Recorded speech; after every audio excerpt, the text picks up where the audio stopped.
a plan from the environment. That's so true. You become a permanent Really, student. really, permanent student, perfectly. So that's why I am happy, really. Yeah.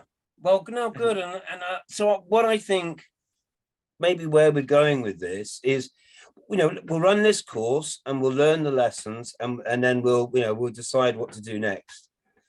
But I think maybe for an Academy of Permaculture, it just should be ongoing. We should just keep running sessions every week, as much as we can, as long as we can find ways to fund that. I mean, that's the thing, isn't it? It's always about the money, but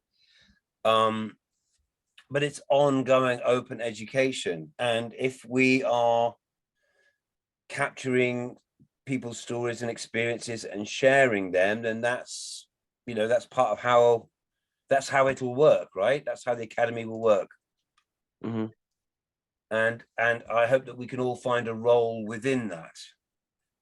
Wow. So you become a teacher and a mentor to the people, in your area, and help local groups form, and slowly you can share your experience.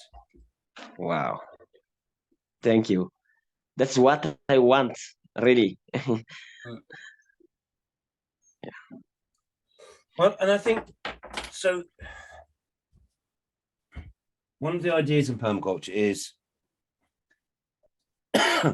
we want to have the maximum effect for the minimum intervention. So the least effort, the maximum effect. And I've also, over the years, I've thought about, how do we create change in the world, and how do we support, beneficial changes? And I thought, well, really the mission statement for Sector 39 from the beginning was, we'll find the innovators and the leaders and the pioneers and support them and help educate them and share ideas. And, in that process, it accelerates the whole thing. And so in finding someone like you is then what you're going to do is find people like yourself in your community. So that process can just carry on, Yeah. Does that make sense? Yeah, great, really. So I think for everyone that you encounter on this PDC is, see them as a potential teacher, a potential project leader, or a potential, something or other, but to see how, because it can be so transformative for people who yeah, it gives you a plan. Permaculture kind of gives you a plan. So that's what I see you as. I mean, you're already doing teaching and agricultural extension work, aren't you? That's your main area. Yeah. And so how do you find the permaculture sits with that work? Tell me how that works for you in your day job. Okay. Wow. Last times, I told to you long times. I think it's approximately 1 year or 9 months where I am doing as a volunteer in an organization. That organization is a war in the country. So I left due to the political instability that they back to a home now. After that, I am trying to. I have a piece of land with I own before where I am working the job or with an NGO. Then after this land is the area is 500 meters square, 500 meters square. Okay. From this 250 is already owned by me, and the another 250 is 50% is owned, and then but 50% is not completed. But I ask the guy or the landowner, I will pay in the future, please wait and give to me this. I will teach the farmers here the new concept, what we call it permaculture. It's permanent agriculture system. Later, I start here, but he's okay, and he's also happy. He comes, he say, welcome. Oh, can you teach me? Is it okay for you? How you can get some income? Is there anything? Yes, no. I want to teach community freely. Let I get some seeds. I ask people for seeds, and I get some seed. Then after I will teach. Please don't worry about bring any seeds from here. I ask them seeds also. The farmers locally, they bring some seeds, and also then after some Australian women try to support this one great project. Don't worry, I will support you. She said. Then we get a fundraise link. Then after I will start. I just started this small project, but it's not published. It's not legally open here. It's not certified. The certification process takes time, and I start already teaching permaculture because it is, it's very important for the environment, for the people. As a permaculture ethics, fire, share, people care, and earth care too, as you know. Then the pupils come to me and, oh, that's one what you are doing. You are joking because please don't joke. We put a lot of fertilizer, a lot of chemical. We did a lot of things, but you try still in a pair, without fertilizer, without urea, without an organic thing. How you can sustain? Please, it is too difficult, they say to me. First, I start in a bear. I plant something, even a grass also, elephant grasses too, and another banana, coffee, and also carrot, onion. So much carrots, beetroots, tomato. Wow, really the farmers are, oh, that's from what you are doing. You are joking, they said. And so before the farmers, are they just growing maize? Is part of the problem is it's monoculture?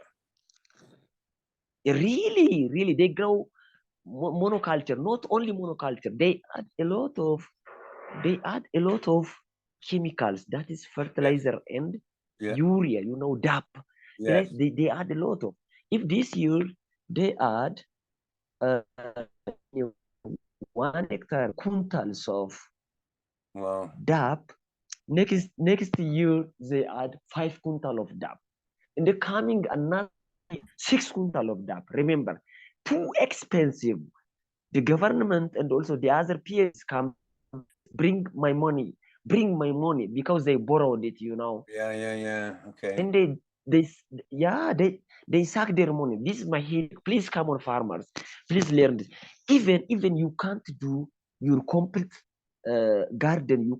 If you can't do your complete farm, please select a small area. Please try this wise. After you will learn from this, and you will occupy your garden how to do this permaculture principle. I show to them how even plants are communicated, how pests are even communicated.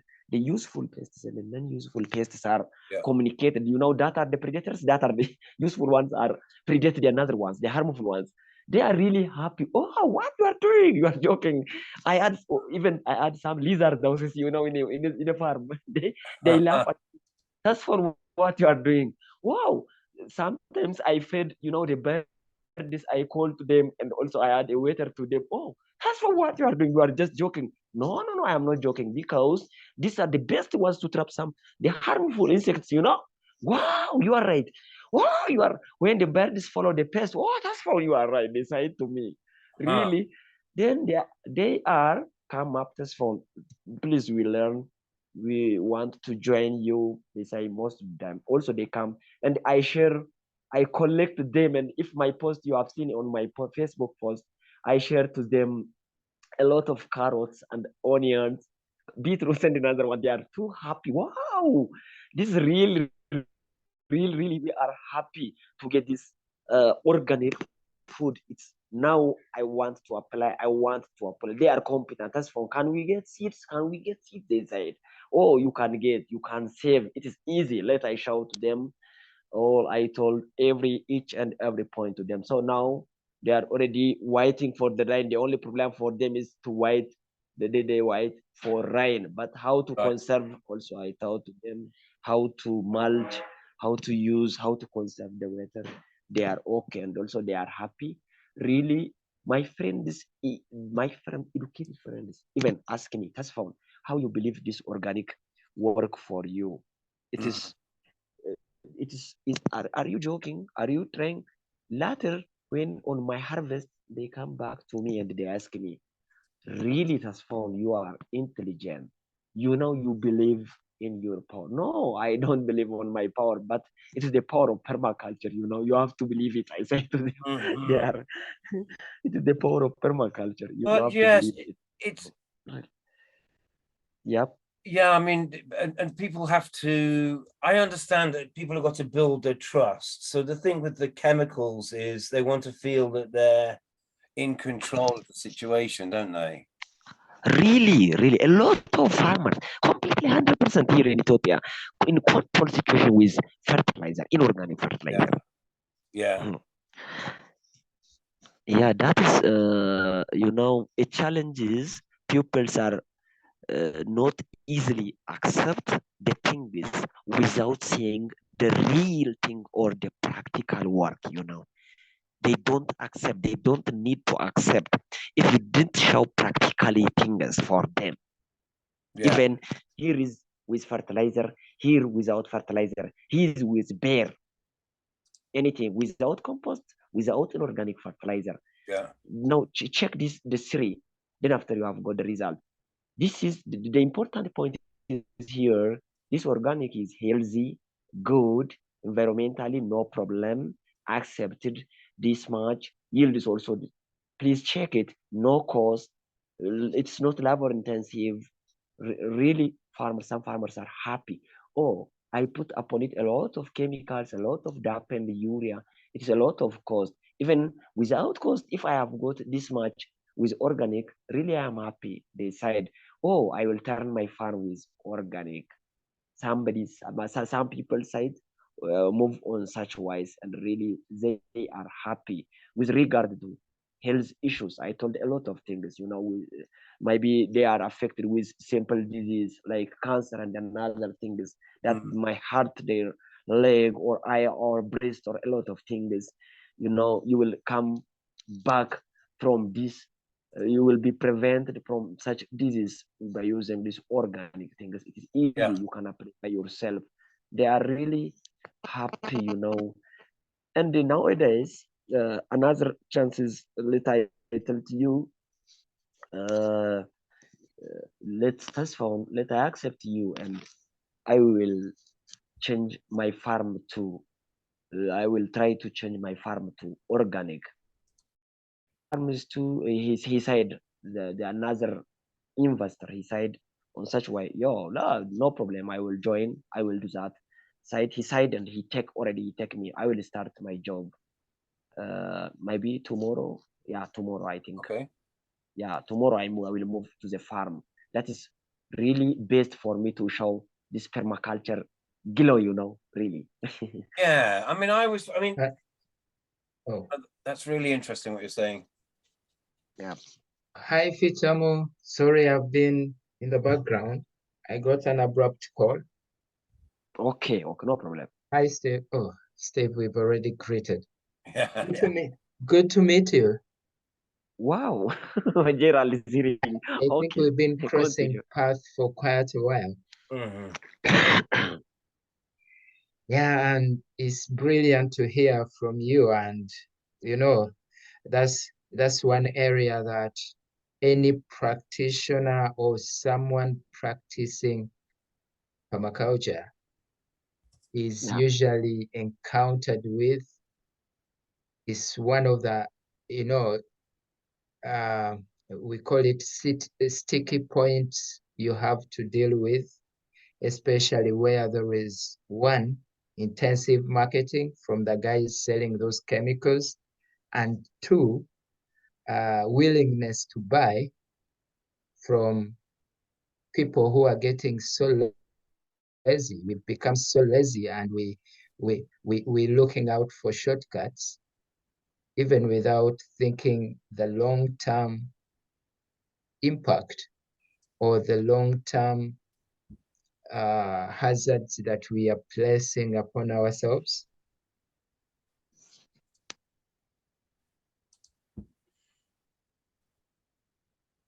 So that's really, yeah, it takes time, but then, as you said, as people start seeing you progress, what they were thinking is impossible, and now they will start to come your way. There is something we've always emphasized, that the best, Yep. The best learning or the best marketing you can do is to demonstrate. Even if, because on average, if you're doing 50%, let's say 20% the teaching, but about 80% demonstration, is easier for people to come in and try to find out. So Perfect. if you're doing the right thing, you will spend less time, like convincing people, but rather now they will come to you for explanation and trying to understand. And those who come to you to try and understand are obviously, very probable candidates. They are already having the interest, meaning they are now on the path of understanding. They are seeking to understand and not to simply argue about it or simply try to bring in different reasoning, which could be having obviously hidden motives. Yeah. Yep. Steve? Yeah. It's just going to be really interesting. I mean, I really welcome Tess Fahun's perspective as well, and that you're in dialogue with people, are kind of on that front line, and they've got to. No, we don't want to persuade anybody. I mean, permaculture, we're not asking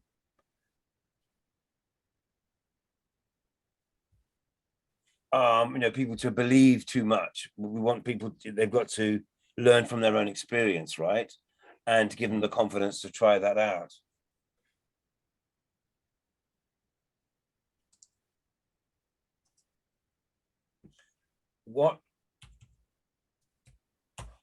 What came from this afternoon, which was, and again, I want to get more conversations going between us, but with Deborah Aluka in Eastern Uganda, is they've got like 7 local groups in local villages now active, and they're starting to create a shift in the whole community because suddenly everyone's interested in permaculture. And I think that's a very exciting place to get to, because it's getting the first people started is it's beginning it is always hard, but once you've got it going and people can see it working, then they want it.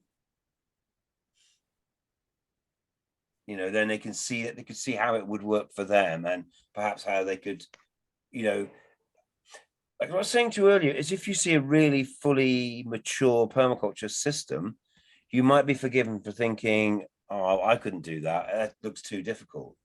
But if you see something that's young and just being begun, it's a few years old, then it doesn't seem, it feels more attainable.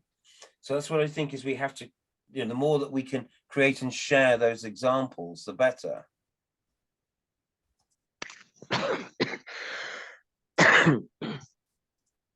Yeah. That's it. And, that model has really proven to be successful in whichever, settings, whether it's in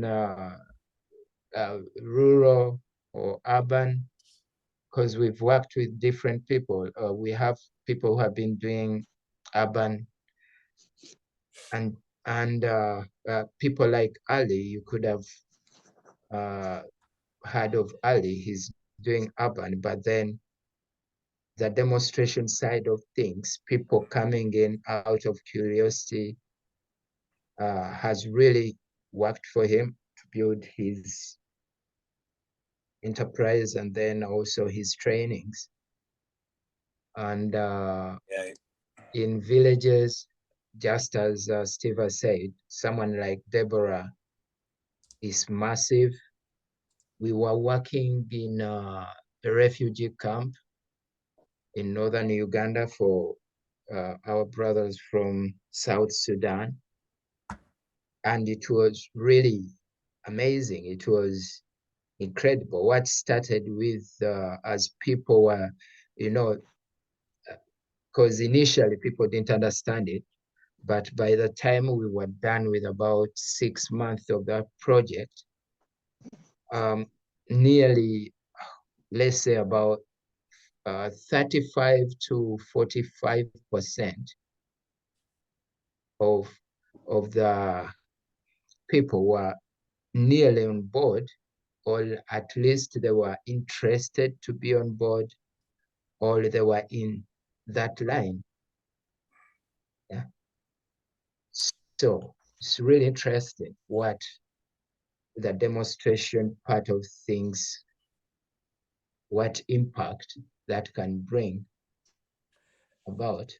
And then there's been, so something that we found that's happened that's been very interesting is people have also latched on to particular things, haven't they? So Paul's done a lot just with keyhole beds as a way of gaining people's interest. And what Deborah's had a lot of success with is with the mud block stove, what we call the Lorena stove, that whole villages have converted from 3 stone fires to using really efficient mud block stoves. So that's super interesting. And once they've done one innovation, they're then ready to try out other things. Yeah, I liked it when Steve mentioned something that really stuck with me. As you do that, you need to also make sure people are not getting stuck into thinking that probably the keyhole beds or the raised beds is what permaculture is all about. You have to constantly remind them or guide them to know that permaculture is way bigger than the techniques, that these techniques are just a little block of the whole, or just a tiny piece of the entire cake. Yes, that we're using a design methodology that explains why we might use a raised bed, or why we might, how the mud block stove fits into the bigger thing. So the theme for today in the lecture that I've recorded is about the ethics. And I think it's really important not to skate over that and to go quite deeply on it, because I think you've got to get that buy-in from students right from the beginning, understand that permaculture is, becomes about how you think and how you plan and how you prioritize, not just a set of techniques. And it very much really, it's very important that we realize is that we're in this together and that we need to collaborate. So there's the people care bit. And I think in modern society, the people care is constantly being eroded because we're told we need to go and buy services, the things that we need, rather than them perhaps coming from collaboration. And yeah, a few thoughts. Yeah, and still as as a trainer, because Fitamo, now we talk from the perspective of a trainer. One of the things that you could also look at is how do you train people or talk to people in a way that they don't start thinking that this is a religion of some kind. Yeah. If you're explaining to them the ethical side of things or the ethics, how do you basically simplify them to say, okay, they are optional, but then in the best interest of your success, or they are optional, but then they would ease your implementation. Then when you're talking, the other bit that I usually encounter as I go about with communities is they would say, wow, you have all these 12 principles. Yeah, you have you have these principles. How do I, cram all these, or how do I have all these in order? Yes, it would be so good to have them in order or to know them off head, but then still, even without knowing them off head, is not the principle itself, but what is the underlying concept behind it, or what is the underlying meaning behind it. If your principle number one is observe and interact, what does that really imply in your day-to-day life, even when you're to simplify it? Yeah. It was interesting when we worked with refugees that at some point, which was a very interesting session, getting them to interpret or to break down the principles to how best they understand them. And I think this was towards the end, after we've really gone through the training and everything. So Steve brings up a session and is like, okay, today's session is to break down these principles, simplify them, if possible, put them in your local language, your local dialect. How best do you understand? And that was so interesting that one of them really like broke it down and translated a horse into an oxen, because that's what is locally available. So it's not about people, cramming and saying, okay, make hay when the sun is available, but you have people who barely know what hay is, because it may not be in their context. Is it possible break it down that is about, appreciating the seasons? Yeah. So do you have a local saying in your language that talks about appreciating seasons? Yeah. There is one: use and value renewable energy and resources. The image for that is a horse. How about what resources or what equivalents can you really use? The Musée, one of the gentlemen on that course transferred the horse and replaced it with an oxen, which was interesting because even as we used an oxen to try and soften the land, and he transferred that. Yeah. Yeah. Yeah. Is it, you know, Mm. making sense to your side or even adding on to your experience? Yeah. Yes, it makes sense. Really. Thank Yeah. you. I accept all. That's Because really great. Sorry, I just been ducked out of the room, so just come back again. Okay. I think that one way of thinking about permaculture is we're teaching people to read patterns, and in some ways the ethics and principles are themselves kind of patterns. And you could say that the real world is really complicated and the real world is constantly changing. So it's very hard to make sense of it. If you really look at it close up, it's like, wow, it's just crazy.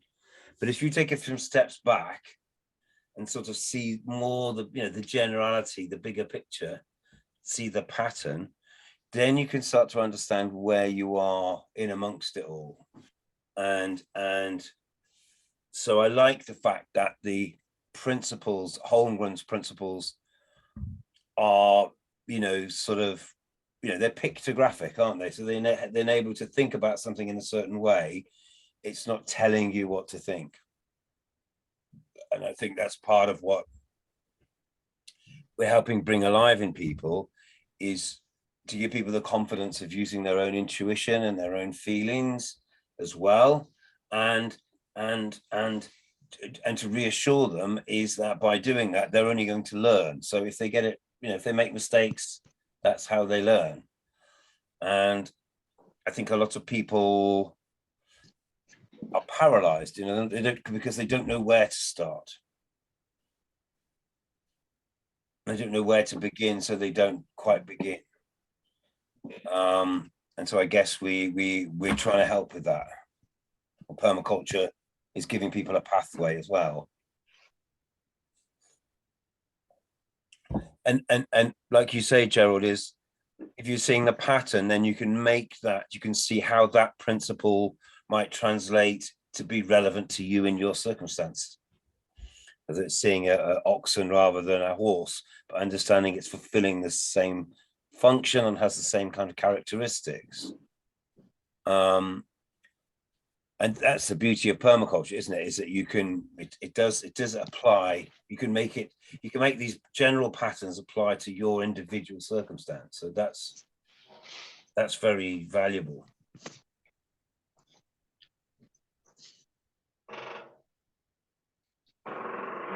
It makes it accessible, you know what I mean, rather than scaring people off. If you've got lots of clever words and ways of saying things other people don't quite understand, then you're pushing people away ultimately. Maybe, Fitamo, have you ever thought of trying to simplify or to, I know it's a long process, but to try and simplify or translate some of these principles into the local dialect or into the local language? Yeah. It's exciting to see it written in Amharic. Yeah, really. to my eye. Yeah. Yeah, because one thing I know with Ethiopia, you have very good, cultures and backgrounds, so fitting it into that would be also something interesting. Yeah, I really think so. I really do. Yeah. Pronounce my name, Gerald. My name, Tesfahun. Uh, That was my father in Ethiopia. Yeah. No problem. No problem. Yeah. Test for Yeah. Tesfahun. Tesfahun. Yeah. Test for whom? And the second one? Fitamo is my father name. Oh, Fitamo. So you're test for whom? Oh. Yeah, I am Tesfahun. Thank you. No problem. Yeah. uh, So yeah, That's, I can translate all the principle. No, Amharic. yeah. Yeah, no problem. Yeah. So as if you're looking at, at being a trainer and, taking this, a long way, it would be good, because then you broaden your reach, Mhm. and then it means that you're not going to have these demographics that you're reaching only the educated or those, but you would reach nearly everyone, those who know English and those who don't know. Yeah, yeah. Locally, I have, a knowledge of good languages more than five, five, Fantastic. yeah, Wow. five language because I Amharic is official here, Yeah. and also we can speak English as a second language. The one who are educated can speak English, but not more people can speak English because Yes. they all more people here Amharic because here all towns can use Amharic. That's must for them Yes. before yeah 20 or 30 years ago a leader bring this Amharic for us and locally I know I can speak Yeah. 4 or 5. That means Wow. totally more than 5 language I can speak. It's enough good for them to describe what is good and not good and what is enough and how much the permaculture is big for them, how they can use it in their future life too. Really. Yeah. So this I've just put the screen share on to show you this. So this is the Academy website, and this is the page I've created for today's lesson. Oh, And there's a couple of slideshows to download and a video to watch. okay. And then also these two buttons here are links to the books that we created, our own training manuals. So we have this teacher's manual here, which if you click on that, it will download the PDF. And it's 30 pages in black and white. And we designed that as something that might be easy to translate or might be a teaching tool. So I'm going to do have a look at both of those two things. You might have seen them already because it's the same as what we had before. But yeah, just a thought that might be interesting as a basis to try and translate that, or to see whether if people wanted to, work with it as a starting point. Okay. How many pages? There's 30 pages. Look, if I click on it, if you see, watch my screen, as it downloads it then, and this is it. It's just it, and 30 pages in quite big letters, and it explains the 12 principles, and I've just got a page on each one, the picture, and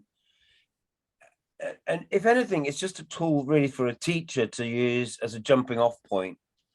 And then we've put some design tools, consensus building and design and so forth. So yeah, that we can see using A-frames and making a swale, just very simple tools. And then the basis idea of interconnected growing systems, food forests, relationships, spatial relationships, building guilds, permaculture in business, and permaculture, how to teach it. So that's what we've, anyway, it's there as a resource, whether it's but it's they've used that in the refugee settlements. We wrote that in 2018, and then they've reprinted it and used it as a teacher's manual. So that might be interesting to well, you to have a look at and think about ultimately whether that's worth translating or using that as an idea. But permaculture needs to be, it has so much potential in Ethiopia. I think it really does. Yeah. My one trip there, and I went to the north into the mountains a bit, and but is to see how, you know, they farm very aggressively. There's no trees. It's a lot of bare soil. I was a bit shocked. But it can only get better if we do it right. But I don't pretend to understand, you know, I mean, yeah, do test for hun. We're not here to tell, permaculture is not about us telling other people what to do. It sounds, you know, very wrong and very dangerous. We don't presuppose to know better than people in their own communities, but that I guess what we're really teaching is that as soon as you work with nature, you know, the landscape starts to teach you. Yeah, you know. yeah. The one And then you learn thing for is yourself. really, yeah. The one thing is where I am teaching, you know,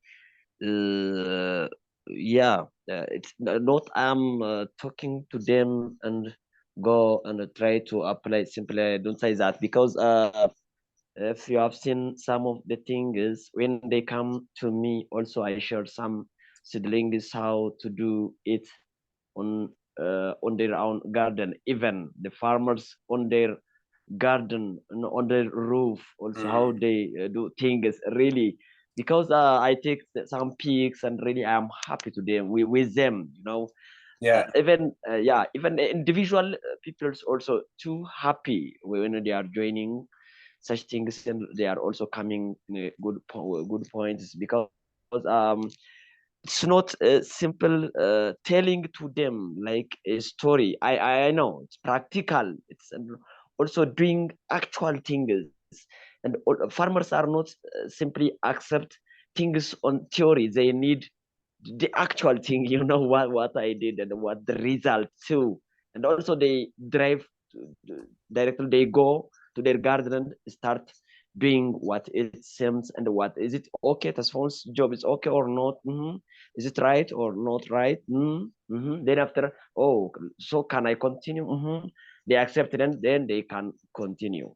So that's on my side. Really, I'm happy and I accept all things. Really, what you are taking, I will try the thing that the 30 pages. I will try to. I will use it as a manual, teaching manual, and I will translate it in Amharic for them. And even it's possible, I will write the translation too. Yeah. That would be interesting. Yeah. You know, one of the things I've realized through my I think I'm soon making about 7 to 6 years of working with communities or doing the permaculture trainings or supporting permaculture trainings.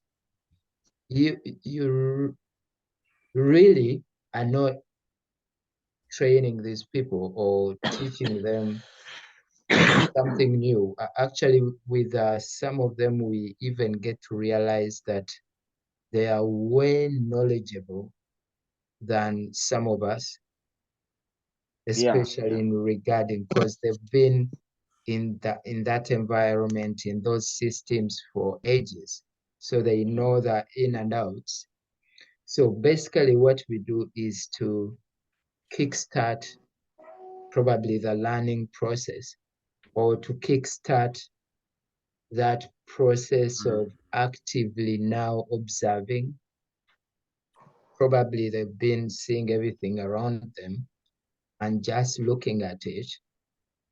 How about now going beyond looking or seeing, but now to actively observe? Yeah. It's not that everything someone looks at, they really observe or take time to understand it. Yeah. You could have the knowledge, but probably you haven't been paying attention to it. So we basically just kickstart that process or guide the process of now trying to think or put things in somehow a logical or systematic way. But otherwise, most of these people are usually way knowledgeable, and they understand most of the things around them. So what we help is that integration, or a bit of now critical thinking, a bit of proper observation.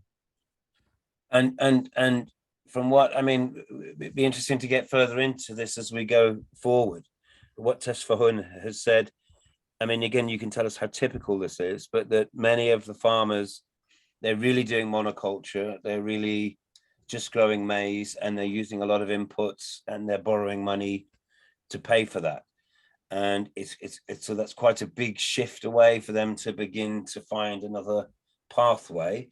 And talk about, you know, maybe people at least just diversifying, you know, a small part of what they're doing.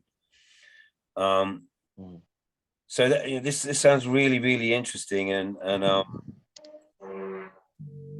you know, obviously you can imagine you can't imagine people to just abandon one system and change to another, but that you've got to, well, I'm just really interested to know what your thoughts are, but just to get, so are farmers there, are they tenants, are they renting their land, or do they own the land, or is it community controlled?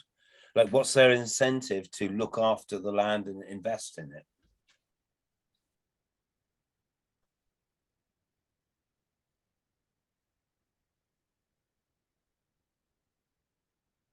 There in your place, Tesfahun.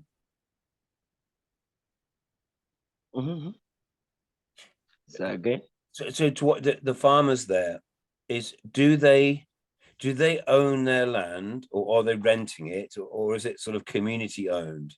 Like, what's their incentive to make long-term plans? on their own farm. Yeah, the people that you're working with.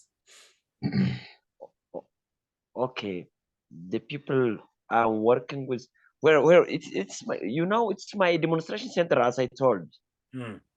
Yeah, that means it's my land, my own land. Yes, but those people who are coming to see it, do they own their land, or are they tenants, or how does that work? Yeah, they come, and also I train them freely, because at the moment I have no job at the moment, you know, just I'm freely supporting them permaculture training. Yeah. Okay. Yeah, it's my own land. It's not rent, or it's not their land. Yeah. But I supporting them. If when I am bought some seeds, I support them seeds, and I train them about permaculture, because this is life issues, you know. In my concern. Yeah. I train them, they go back. I train them, share seeds, share seedlings, they go back, they start doing that. And also I follow up them. That's because it's my daily issue time. Sure. So that's really interesting. Yeah.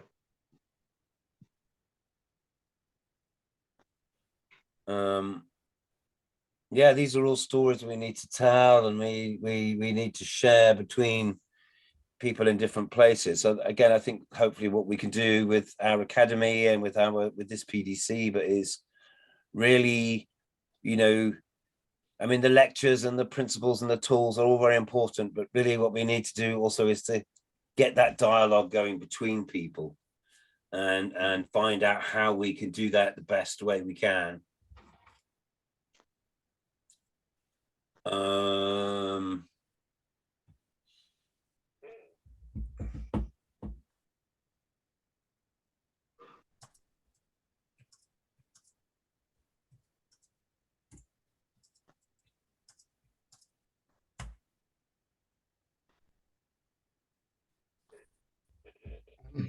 Maybe just from the academic perspective, how Tesfahum, how do you plan, or how do you envision your permaculture journey, into the future going forward? How do you plan? Do you plan to take it maybe to bigger communities or to reach out to more communities or make it more professional? Okay, that's okay. Whoa.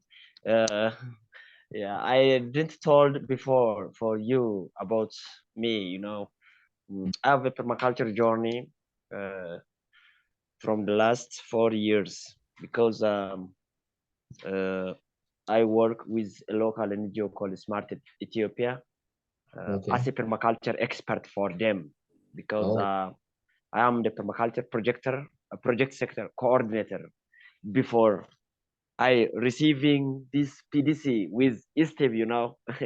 I received my PDC from Steve. That I learned permaculture with him from Sector 39. Just okay. yeah. Uh,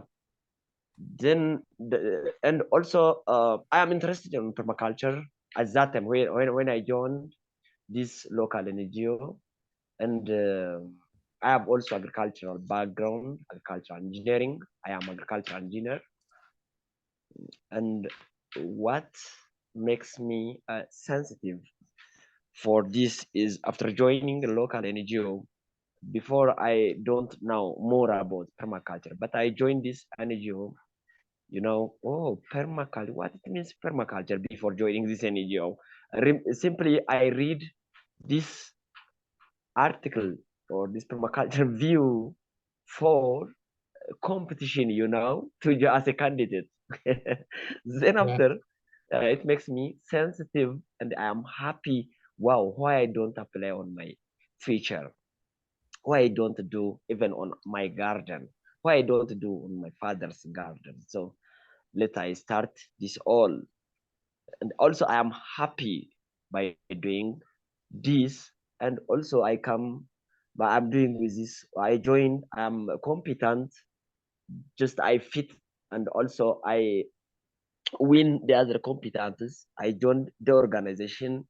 Then after I lead for 3.5 years, this permaculture project with them, they are too happy. And then the organization later phased out. So where I will go, I have not enough money to start, I have not enough land. So how I can get, it's too difficult. Then after, as a volunteer, I joined another organization as a volunteer to support a community with permaculture principle, but they will pay to me, they pay to me the pocket money. Then I support there for 8 months, and later there a war occurred, directly political instability. So I left the organization and I come back to home. So from this point, I start my permaculture garden directly. It's a small permaculture project, but it's not legally completed or not certified. So because your certification, asks some money. It's moves. I have to go to government office or to create an NGO or to do something. But no one prevent me supporting community by teaching about permaculture and also practically showing about permaculture, applying the principles of permaculture and the ethics of permaculture. So for the community, no one prevent me.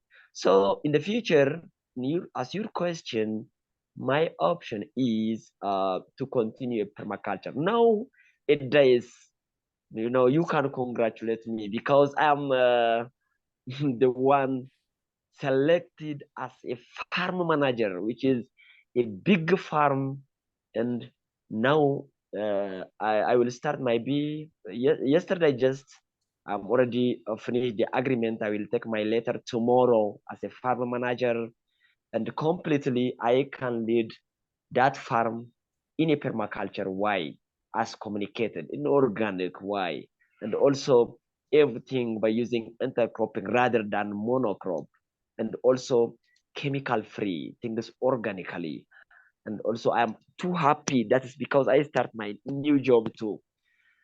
Maybe as you say, I wanted to open a big permaculture academy for my features, you know. I want to show for the farmers, even for the communities, every life of my movement is learning center for them. So that's the point. That's my point, you know. Wow. If you First of, understand, fa- I don't know. I'm sorry. yeah. Is It's it clear? pro Yep, yep. very understandable and really is Okay. amazing. First of all, congratulations. That's Thank you. a Thank you. big a big task you're taking on. But Really. then, on the other hand, it's also a good project. Yeah. Yeah, because if it's going to be one evidence Yeah. of the power of permaculture. Yeah.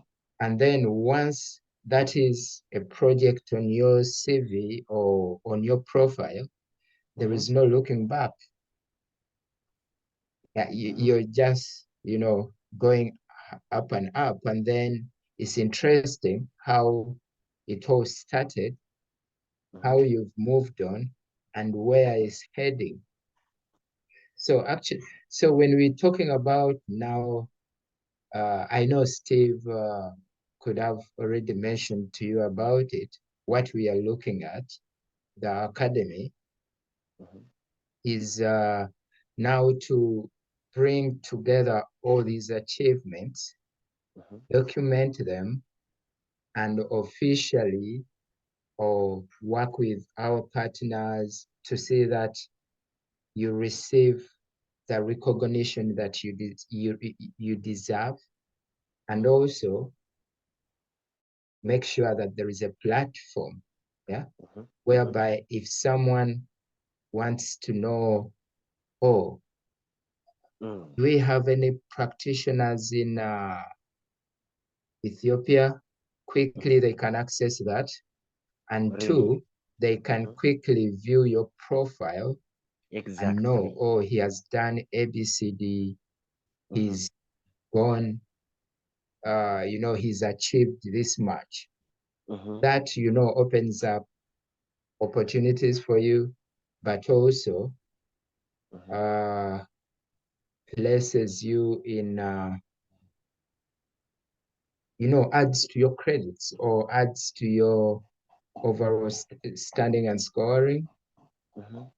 Yeah, because because most people are thinking because in terms of the conventional education system, we have people who have done massively, who have done lots and lots of things, but because probably it hasn't been so much in the conventional line of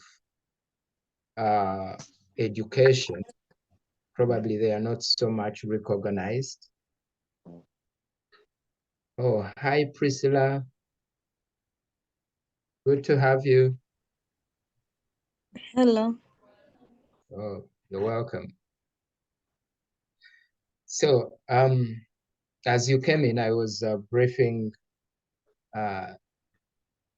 Test Fahum about the academy. And so we are looking at that, having that, but then it's also going to be a peer-to-peer learning platform where you can easily reach out to members within that platform, or you can easily know, oh, so-and-so is good, let's say, is good when it comes to aquaponics, so is good when it comes to swells and erosion control, or is good with animal fodder or biogas and all that.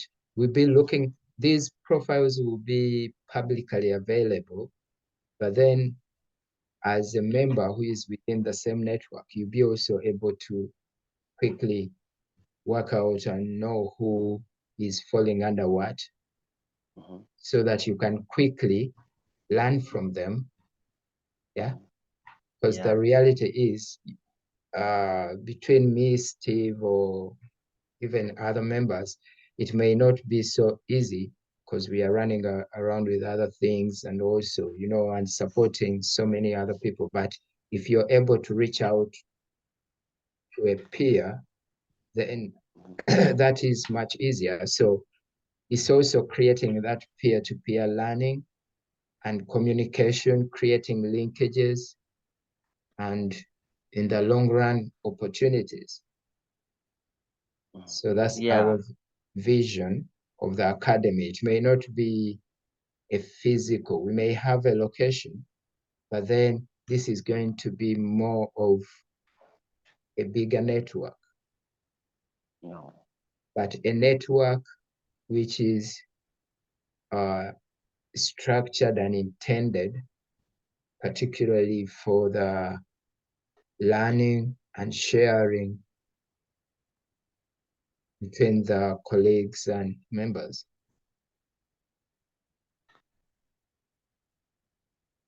Steve, Priscilla, maybe we could hear from you.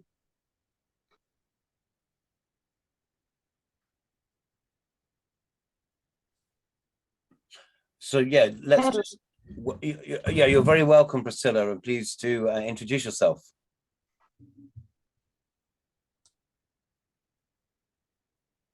Okay, I'm Priscilla Kajage from and I'm here hoping to learn more. And yeah, that's it in short. And do you have any experience already of permaculture, or you're quite new to it? Not that I it know matters. I've not practiced. Okay. I've not been practice it, but I have the knowledge. Sure. On permaculture. Okay, that's great. That's really great. So we're going to be holding these sessions over 24 weeks on a Tuesday, and we want to really create a space where we can share ideas and learn from each other and be inspired from each other, and sort of by seeing examples of how we're using permaculture in our own, communities. And it's going to be people here from different countries, some from different climate zones and different cultures. And I think that's part of the learning. It's very important. It's very interesting to see how permaculture might apply itself in different contexts, in the cool temperate climate like we have, or equatorial climate like what you have. It's really interesting to understand what's different and what changes. And I think that helps us understand the bigger picture. So that's part of what we want to do. And as Gerald has said also, is we want to try and build an academy. And by that, I think what we mean is sort of ongoing learning and support, where we might all in some ways be students and teachers and mentors and friends to each other as we explore deeper into permaculture. Now, I think that everyone in the world right now, especially, unless they're super rich, but we're experiencing, an intensity of challenges, more hardship, the price of energy, the price of food, changing weather patterns, and or the many other things that we might find, life becomes a little more challenging. And so I see what permaculture teaches is that, things are always changing, but they sort of form patterns and cycles. And if we can allow ourselves to, a bit of space and time to think and to perceive, we can begin to see those patterns and cycles and understand where we are in amongst that. And then from that, we can begin to, make a plan or be more clear about what our objectives are. Because what we're talking about here is permaculture design. It's that process of how do we create, not just have these ideas, but how do we implement them and create changes in the world which are beneficial to us, but also maybe beneficial to our community and beneficial for the natural world. And that's what and that's a constant process of learning, because we're always, you know, interacting with new situations, new opportunities, new challenges. And permaculture really begins from saying, look, the only thing you can be sure about is change. And because of that, you need to pay attention, and you need to kind of be ready to accept new information, to try out new ideas, and to try and move with that change. So, and that in the same way as the seasons sort of flow into each other, can we sort of more flow with change and work with it in a positive way? I think that's one of the start points. So, and what today, and the course is going to be, and I've done it deliberately like this. So a PDC, a Permaculture Design Certificate course, is supposed to be 72 hours of study. And there is a curriculum, and the curriculum is based on a particular book, the Permaculture Designer's Manual. And to a certain extent, this course is based on that. And it's sort of saying, this is the entry level information, you know, these are the foundational ideas of permaculture that you kind of, you know, you would really benefit from knowing and working with. So that's what we're trying to share. But also is, as we're doing this, we're applying these ideas to our own lives. And so that's also how we learn, is you know, it's this constant process of trial and error, or observe and interact. Principle 1 is observe and interact. It begins with that. So that's what we're kind of inviting everyone to do, and to recognize that. So these cycles, if you imagine a cycle of change or cycle of design, or the seasons, it doesn't really have a beginning or an end, does it? It's ongoing. So maybe how we should approach permaculture is it's ongoing. You know, let's keep working with these ideas and see where they take us. So in some ways, yeah, we're all students. There's always more to learn. There's always a new circumstances too that you know, create unique situations. And we can use our knowledge and experience of permaculture to deal with those new situations. I think that's, yeah. Anyway, I'm waffling a little bit because I'm just seeing if anyone else sort of arrives, but otherwise we could sort of move into an initial sort of lecture.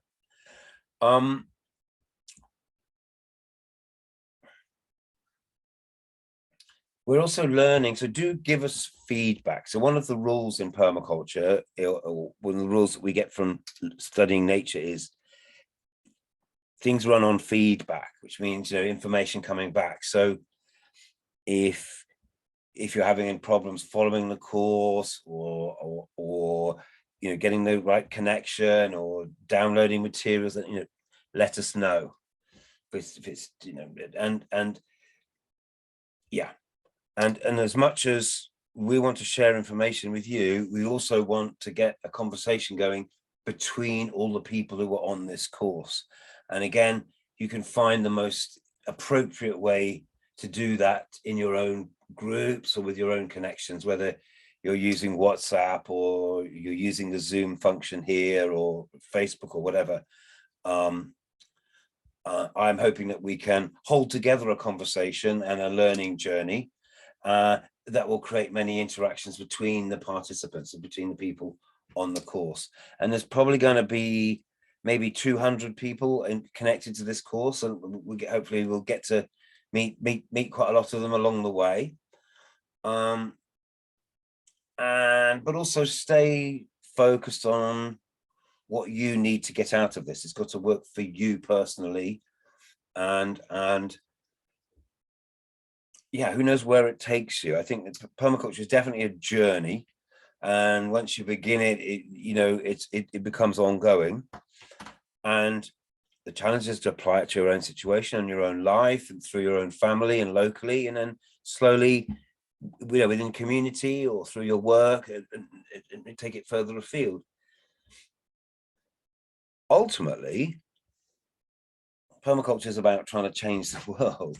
I mean, we focus on ourselves, our own needs, and working with that. But ultimately, we want to create a much bigger change, and that's why, beginning with the ethics of permaculture, which is what the first lecture is about, is that's why that's so important. Is I think if we can't sort of agree about these sort of core values, then yeah, it doesn't necessarily work. It's not going to work. So permaculture works with that. Okay, welcome to you, Horace. We're just having a chit chat as people arrive. Welcome to you. Thank you. Thank you. Feel free, don't let me put you on the spot, but feel free to to tell us a little bit about your interest in permaculture. Do you have experience? Are you new to this?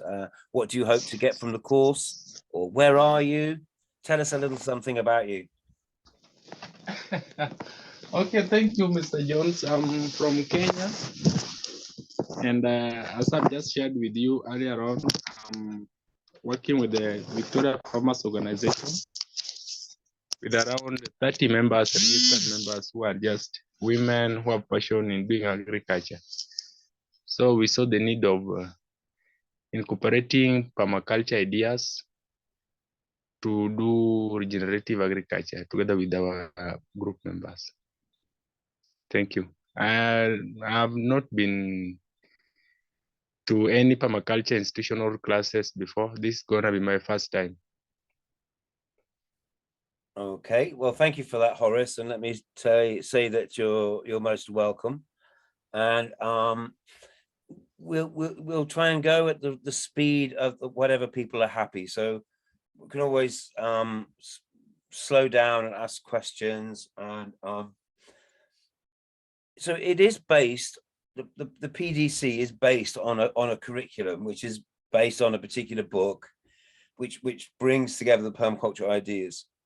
But that book was written quite a long time ago now, and there's a lot happened since, and permaculture has evolved, and we've got a lot more experience, a lot more sort of case studies and things like that. So I want to teach it in a sort of a formal way to make sure that we cover this curriculum and honor our founders and where we've come from. But I also want it to be in a dynamic way so that we can share and tell our own stories and experiences. And I, believe a lot in us supporting each other in that way. So there we go. So I'm going to share my screen with you. Let me just, I'm getting used to using all this Zoom thing.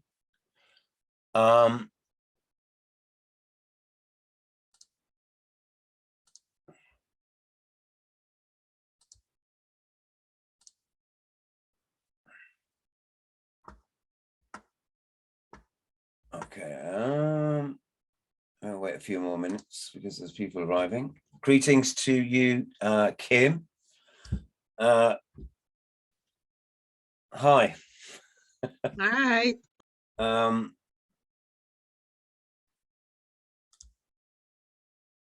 put my camera on so you can see me. We're just settling in, and we've just been chatting it a bit. We've actually been chatting all day with various different people. We're trying to sort of coordinate. So it might take us a couple of weeks to really get into a smoothly well-oiled machine, but we'll get there. We've got people in different time zones with different technology at their fingertips and so forth. Anyway, yeah, great to have you here. And we should begin this journey. And just to say that I will be recording these sessions and not necessarily posting them, but yeah, hopefully if they're useful and to keep a record to share. I recognize that people will be dropping in and out and be catching up at different times. So so as a matter of housekeeping is to say to people that, well, I'm going to capture this to record it. And if you want to be anonymous, you can change your names or use a different profile picture or anything you like that you feel comfortable with. But otherwise, yeah.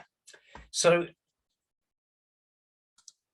let us begin. So I've actually recorded an hour-long lecture about the ethics of permaculture, and I've posted that on the page so there's a web page. There'll be a web page for each episode of the course, and I'm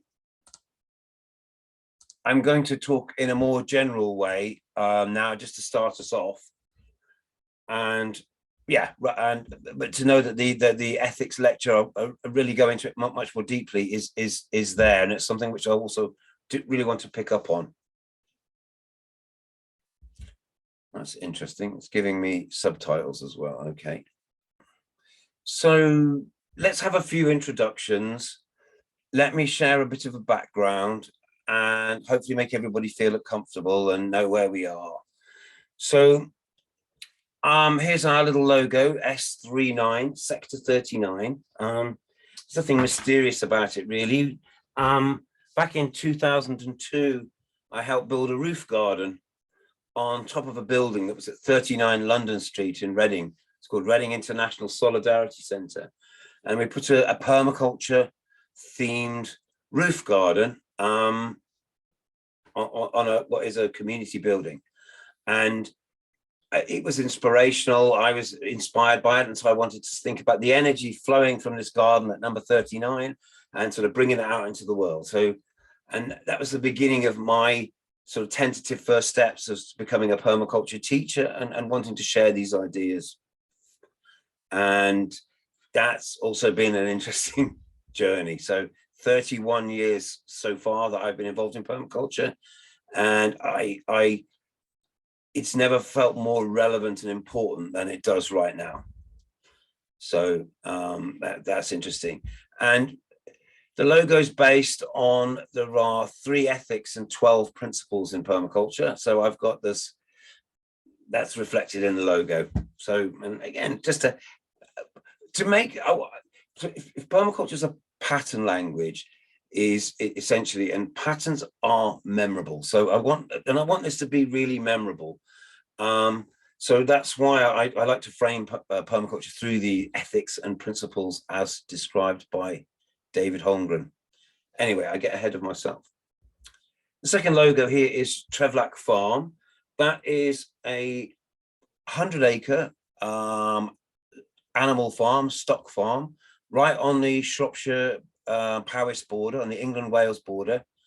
And I've been teaching there since 2010. Not continually, but I've been going back every year or two. And over the years now, we've run, I don't know, about 8 PDCs at the farm. And in that time, the farm has fully embraced those ideas, and they're going through a transformation of their own. So Sector 39, we have a garden at Trevlack Farm, where we're doing soil building experiments, and we're growing food, and we're playing around with biochar and other interesting things. And yeah, so that's kind of like my workshop. So as we go through the course, I'll be giving you lots of examples of things that we're doing on the farm here, and obviously be interested to hear, feedback from you guys of what you're up to in your location. So then the third logo is the Permaculture Association. That's an educational charity in the United Kingdom, in Britain, that supports permaculture, and we're long-term members of that. And they are, and it's all sort of on their authority, if you like, that we are doing this course, that they recognize Sector 39 as permaculture teachers, practitioners. And then the last logo is for Paramythi Cymru. So we have a Wales permaculture network too. So it's really great to be part of that. So there you go. There's contextualize a little bit about who we are. The core at Sector 39, there's 3 of us, which is myself, Gerald, and Stella, whom you will get to meet through the course. And And then many others who are now through this process, I'm inviting to join the Academy and to become, you know, members, teachers, facilitators, in perhaps this ongoing process. So we're hoping that through this, we can actually create kind of ongoing open-ended permaculture education and project development, and then capturing and telling the stories. Because what we keep finding out more and more is that permaculture, when it touches people, it can transform their lives, and then it can transform their communities. And I think a responsibility of the Academy is to capture and tell those stories. So those are your stories. Sorry, Mr. Jones. Yeah. Kindly allow, Yes. kindly allow the other, kindly allow the other candidate. This one has a different band. Okay. Stories. Is that okay now? Yeah, allow the other guy. Yes, he's in now. Okay, thanks. Okay, thank you. So can continue. Yeah. So actually, maybe Gerald, I can make you. Oh, I don't know how to do it. That's a second. I might be able to. Oh, there we go. If I make you a host, Gerald. This meeting is being recorded. No.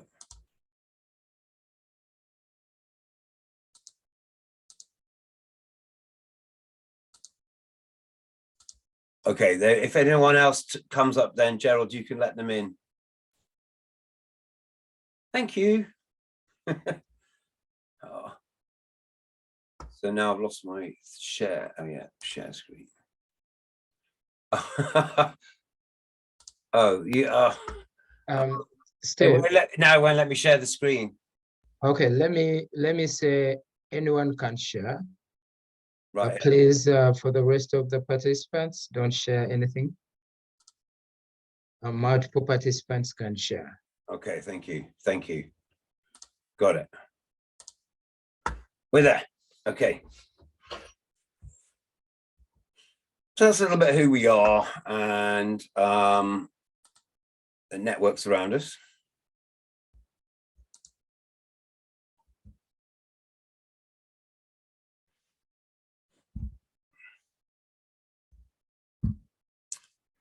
So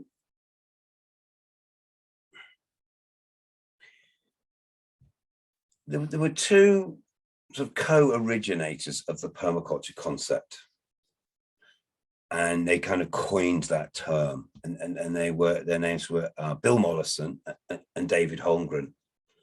And Bill Mollison really took that idea and went large with it and made permaculture kind of a global impact. He definitely had a global impact, and he created the PDC. He wrote the designer's manual. He kind of set the thing in motion. Whereas David Holmgren, who was actually originally his student, was a much more thoughtful, erudite, quieter, more introspective kind of person. And David went away, rather than saying a lot about permaculture, he went away and thought about it very deeply. And it was him who synthesized it into these 12 principles, like a cycle, like this, the months of the year almost. And we're going to join that cycle at principle 1. And each principle has a statement: observe and interact. That's your instruction. There you go. That's what you need to do. Observe and interact. We're not here to convince you of anything. We're not here to sell you anything. Permaculture is not a belief system. It's based on your own observations. And you need to test your observations by interacting with it, which that's your invitation to experiment a little bit. We're reminded in the saying is that beauty is in the eye of the beholder. One person's beauty might be very different from another's. So we're reminded that we're seeing the world from our own perspective and our own experience. So we might not be entirely right or we might have a particular perspective which might be different from someone else's. And I think it's very important to realize that we're all experiencing the world subjectively, and that we never have all of the information. So we have to be prepared to accept different perspectives and to experiment and to understand that things are also changing. So the third part of this principle is the icon. We have this picture. Now, it's interesting, this, you know, maybe these sayings and statements don't work in every language or every culture. Maybe the symbolism might be different in different cultures, so that's a consideration.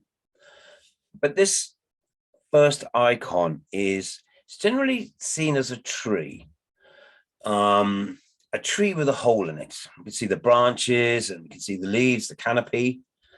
And it's sort of saying, if you saw a tree with a hole in it, kind of invites you to look inside. It invites you to ask questions, to peer inside, to see, you know, what might be revealed to you from a different perspective. Maybe it might give you some different information, or you know, maybe there's a secret or a treasure in there. Who knows? Use your imagination.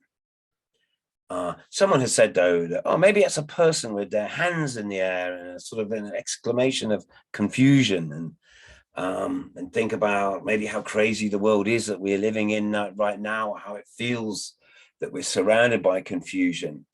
And again, if we were to start, every plan has to start with some observation. We have to start asking some fundamental questions about where we are and what we want to achieve, and you know, what goals we might have or what resources we might have. It's the beginning of our permaculture process. And anyway, there's an introduction to our first principle. So really, I'm just inviting you to observe and interact. Open your mind, be prepared to accept new information. Let's see where this goes. Nothing ventured, nothing gained. So again, this is just the opening thoughts to introduce you to these ideas. Permaculture is suggesting that we look to nature as a teacher. Bill Mollison said, you know, you can lose all the books and all the libraries in the world and you've lost nothing. But if you lose the forests, then you've lost everything. Now, maybe that's just kind of an extreme statement, and he does like to say kind of provoking things. But I guess what he's saying is, I mean, it's on the forest, it's on the nature that we depend. And if nature is there, we can relearn and rediscover things, perhaps.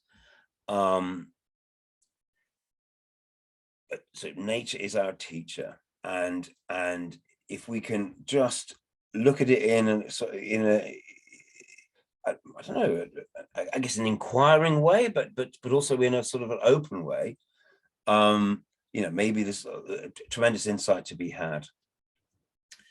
So yeah, permaculture is a pattern language. I said this already. The real world's actually really complicated. And for us to be able to come to conclusions, how to make sense of it, to build consensus, how are we going to work together to face all of these challenges? We've got to be able to see where we are in the bigger picture. And I think permaculture is a very powerful consensus building tool. And that's something I think is exciting to think about, you know, because if people can come together and agree about long-term objectives, then there's almost no limit to what they can achieve.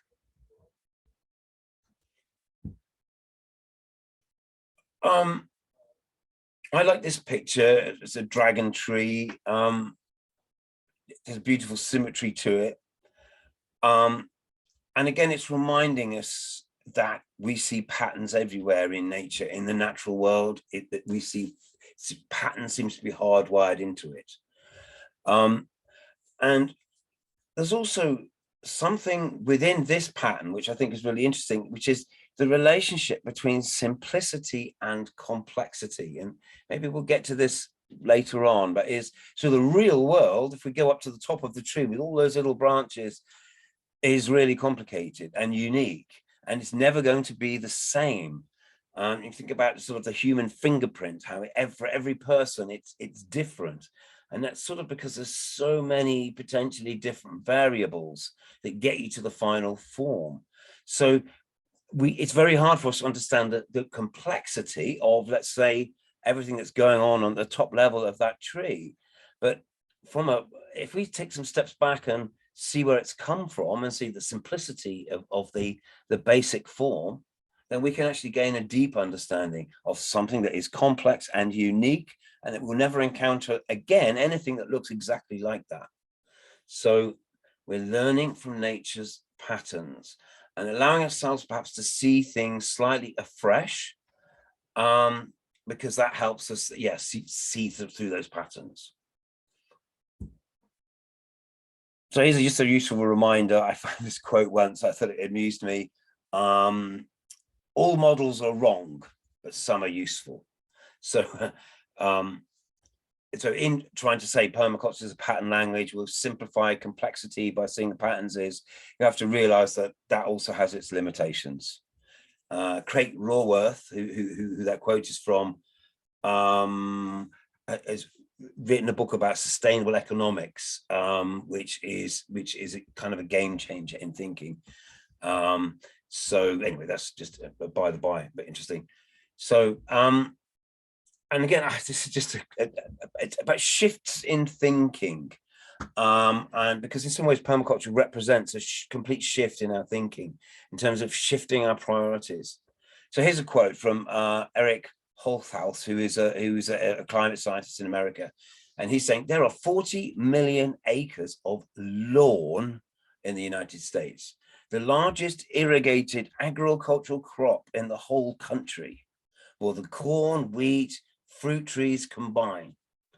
That decorative lawns that serve no functional purpose are soaking up more resources than the whole of agriculture. So, so again, there's an idea within permaculture, which is the problem is the solution, or that there's an absolute relationship between the problem and the solution, which is essentially the inverse, or the turning inside out of a problem. You know, we can do better, he says there, and I bring that into with the permacultures. We can do an awful lot better, and we might be interested in about our own personal thriving, our own personal sustainability, but we also have to, you know, realize that we all have a stake in the greater whole. And so permaculture also encourages us to be ambitious, to see longer term, and to see common cause with other people. Now, this is a photograph at very high magnification with a scanning electron micrograph. And what we're looking at here is it's a particular kind of fungi that forms close association with the roots of plants. It's called a mycorrhizal fungi. And what you have is the spore of the fungal body, and then it grows out little hyphae in different directions, seeking out food and seeking out other organisms that it can build relationships with. And let's think about ourselves as, to use that as a metaphor. Here you are, you're a little seed, you're a little you know, a person, you're coming from a particular place, you have a particular background and interests, your own uniqueness that you're bringing to this PDC.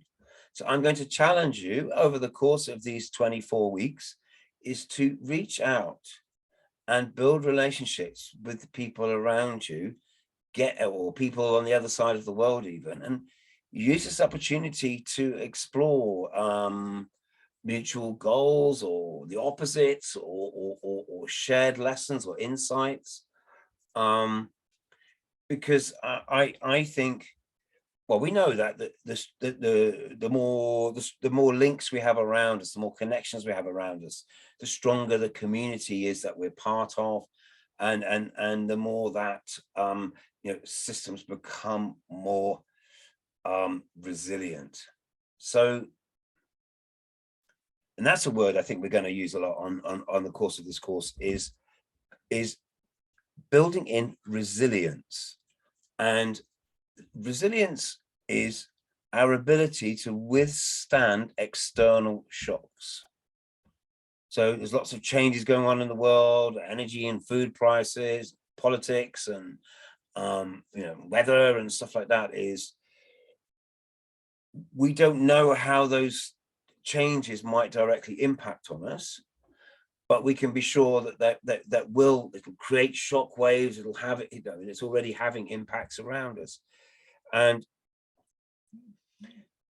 we can protect ourselves, or we can build resilience into ourselves so that we can withstand unexpected shocks much better by being interconnected, by not being completely reliant on one source for our food or our money or our livelihood, to build relationships with community, to build relationship with the food supply, to be conscious about where our resources come from.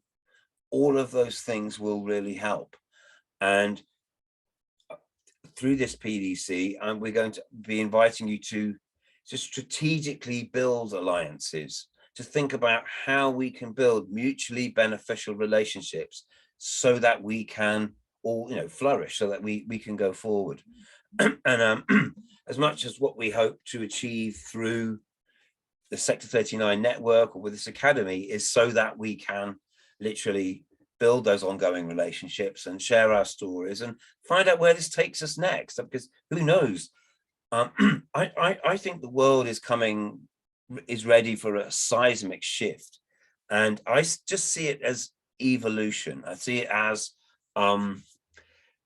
we've somehow intellectually we've got to grow up as a species, and coming to terms with our relationship with our living planet is very much part of that.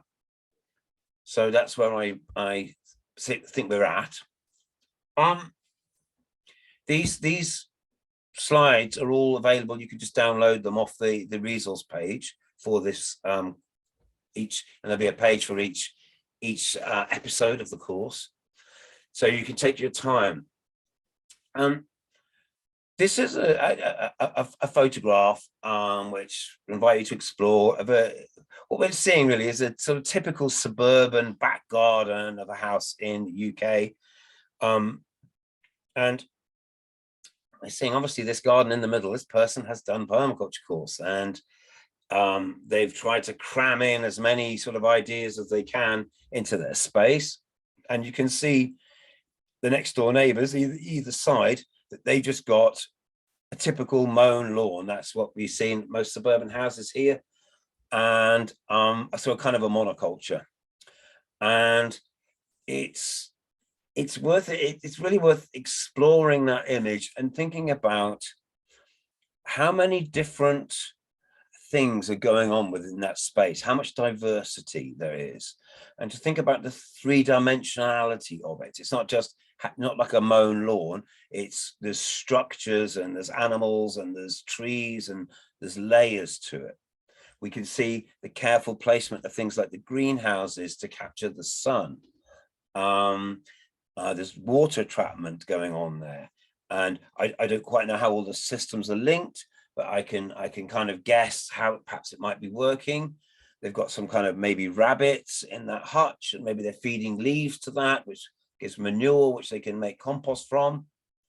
So just interesting to see how that might be working, and to see a visualization of permaculture, not in words, but there is some slightly crazy person who's got inspired and they've gone and done that to their back garden, and you can see perhaps the process and the logic that they might have gone through to do that and to get them there.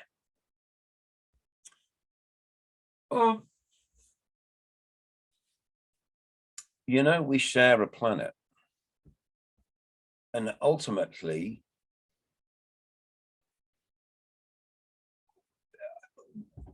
ultimately, we need to see ourselves, we need to understand on a certain level is that we are Homo sapiens. We are a single species. There's no difference between us. The idea of different countries and different nationalities, different religions and different races, we've made this up. We're Homo sapiens. We have the same DNA. We're all the same. And we're sharing a single ecosystem. And that ecosystem is called Earth. And really, it's the biosphere. It's just, you see that ring of blue light. Well, from the bottom of the ocean to the top of the atmosphere, I don't know, it's 60 miles or something. It's not a lot.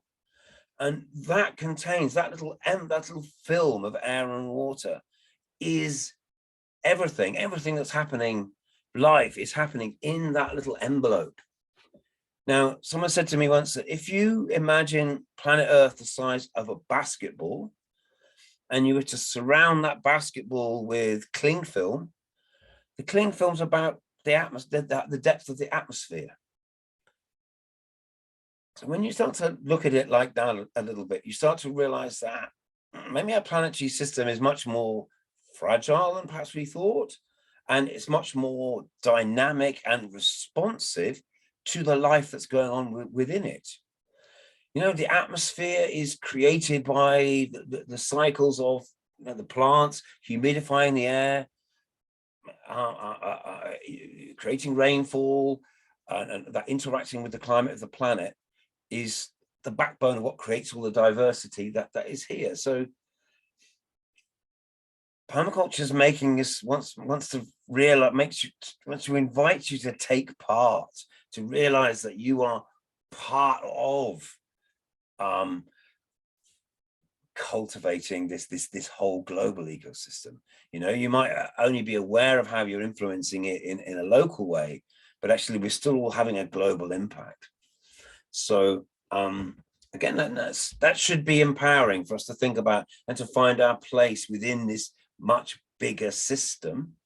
But again, is if we can realize that at a Homo sapiens sharing planet Earth level is we're all cooperating with each other, and that we need to be understanding that that's what we're doing. We have made ourselves the long-term custodians of the atmosphere on which we depend by the very nature of our economic activities. So we have to take that with responsibility, enormous responsibility, and really also begin to ask ourselves, how do we educate the next generations? How did our forefathers achieve that? And how can we, and can we use permaculture? Is that part of how we can communicate these ideas? Because I kind of think that it's a very, very useful tool for encouraging people to think in a longer term. So there we are, we're all part of this interconnected living, breathing system. Spaceship Earth, we're all here together. And I think that's such an important message. And that, again, this informs the ethics in permaculture very much, is this idea about earth care. Understand we're only a subset of a living system. That living system has rules. And when we do things to that living system, that has effects. And we can learn about those effects by seeing the feedback that we get. That's our earth care. That's our greater responsibility. As individuals, we're all just seeking to meet our own needs, feed ourselves, and have a job and somewhere to sleep. I understand that, but we all have to realize that that's actually all everyone is doing, and that we can collaborate in all sorts of different ways to enable us to meet our own needs. And again, so permaculture really is encouraging us to see common cause with the people around us, and to look for ways forward that can actively build on that. We're all here together, as one of our students in Llanbosslyn said a couple of years ago. So what is permaculture? What is permaculture? I'll be offering up some definitions and really exploring that. It's definitely something that you do more than what you talk about. So and I like to say, maybe in its broadest way, it's a way of solving problems. It's a way of looking at the world in a slightly different way. And permaculture invites us all to take more responsibility, you know, is place yourself as an active component of, understand you're an active component of this ecosystem. And actually, if you are strategic, you can have a very big impact. And, you know, all of that is interesting to think about. So I value this picture very much. It reminds me of a very interesting and fruitful time of us in 2018, team of 3 of us from Wales working with 3 Ugandans and a Kenyan, doing our first initial training of a training of trainers program for South Sudanese refugees. And we did this in 2018. And that was the beginning then of realizing that Sector 39 had an academy. Like, we trained these people and met them through these processes, and that they were the most obvious people to work with when it came to developing a training program. And so that's when a lot of our ideas really started to evolve about, you know, how we might be able to communicate this and really help people with these ideas. And we just sought to build on that, really. And you will be encountering all of these people and faces, I imagine, during the course of the PDC. And yeah, so for me, permaculture has been a real journey, and it's given real direction and meaning to my life, and it's brought me into contact with all sorts of interesting people, such as the ones we are here talking with today. And it's going to do the same to you.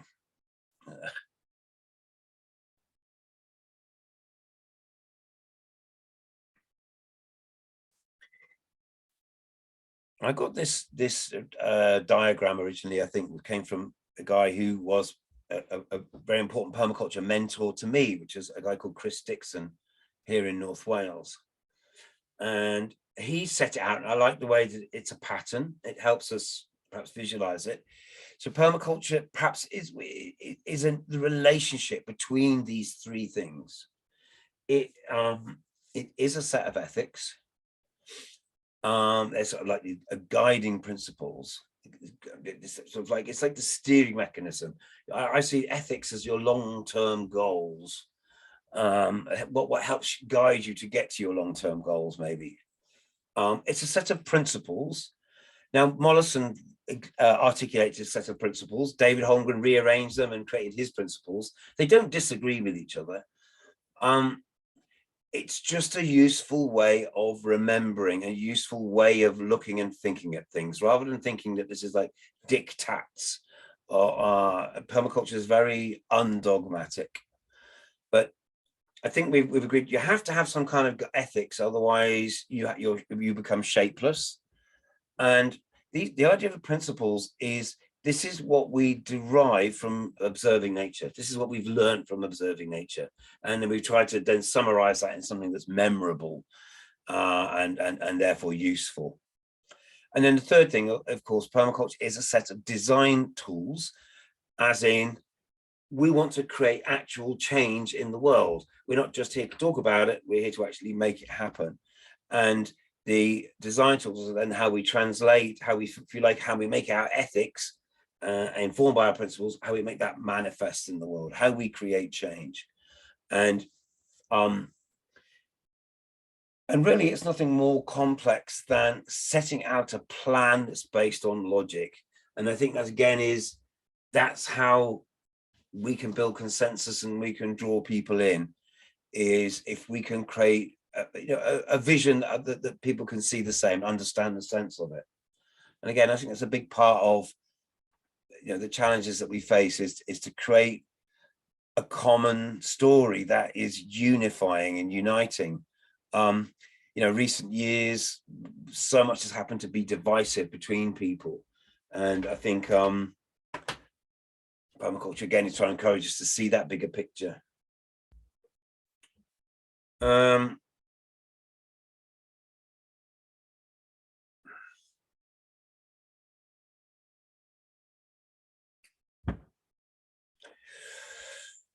What is permaculture? So this is the rainbow serpent drawing, which is on the cover of Bill Mollison's designer's manual.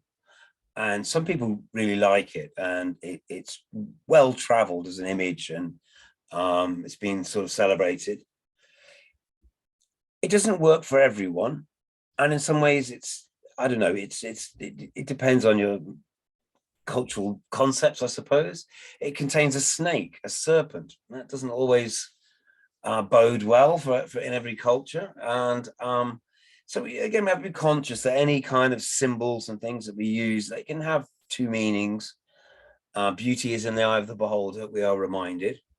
But still, let's just explore it for a moment, because it was very deliberately created to convey an element, a concept of what permaculture might be about. So in ancestral Aboriginal Australian thinking, the rainbow serpent is both the creator of the world and its destroyer. And you can see that it's kind of eating its own tail. We can see also, though, that within its coils, it creates different ecosystems. We've got the, land and sea, and then underground and above ground in the air. We're seeing aquatic ecosystems. We're seeing land-based ecosystems. What we're seeing is not just the tree, but the creatures living within it. We're seeing the web of life. It's trying to explain to us how within nature, there's all these little details, different kinds of habitats, and each contain their own set of organisms, which all are a part of this whole. And we notice that within the coils of the snake, we see the figure 8 on its side, which of course is the symbol for infinity. And we're reminded of the endless cycles that are built within nature. Nature's open-ended and ongoing. It doesn't run out of materials. These ideas about scarcity and we need to really revisit those and think about those, because actually in the natural state of the world is abundance. And it's only when we go in and we harvest the whole ecosystem so it doesn't regenerate, then that we start getting problems. Permaculture is inviting us to interact with the whole ecosystem, understand the importance of the deep root zone, or the fungal mycelial zone within the soils, and perhaps understand that every element is contributing in a different way. So there we go. That's the rainbow serpent picture. Take it or leave it, whether it speaks to you or not, but that's what it's encompassing. And I think in some ways it does represent permaculture in a pictographic and interesting way. So just to, again, opening thoughts, I've recorded a lecture based on the ethics, going more deeply into that. And these are slides I use really as a way to just to sort of warm people up to think about it.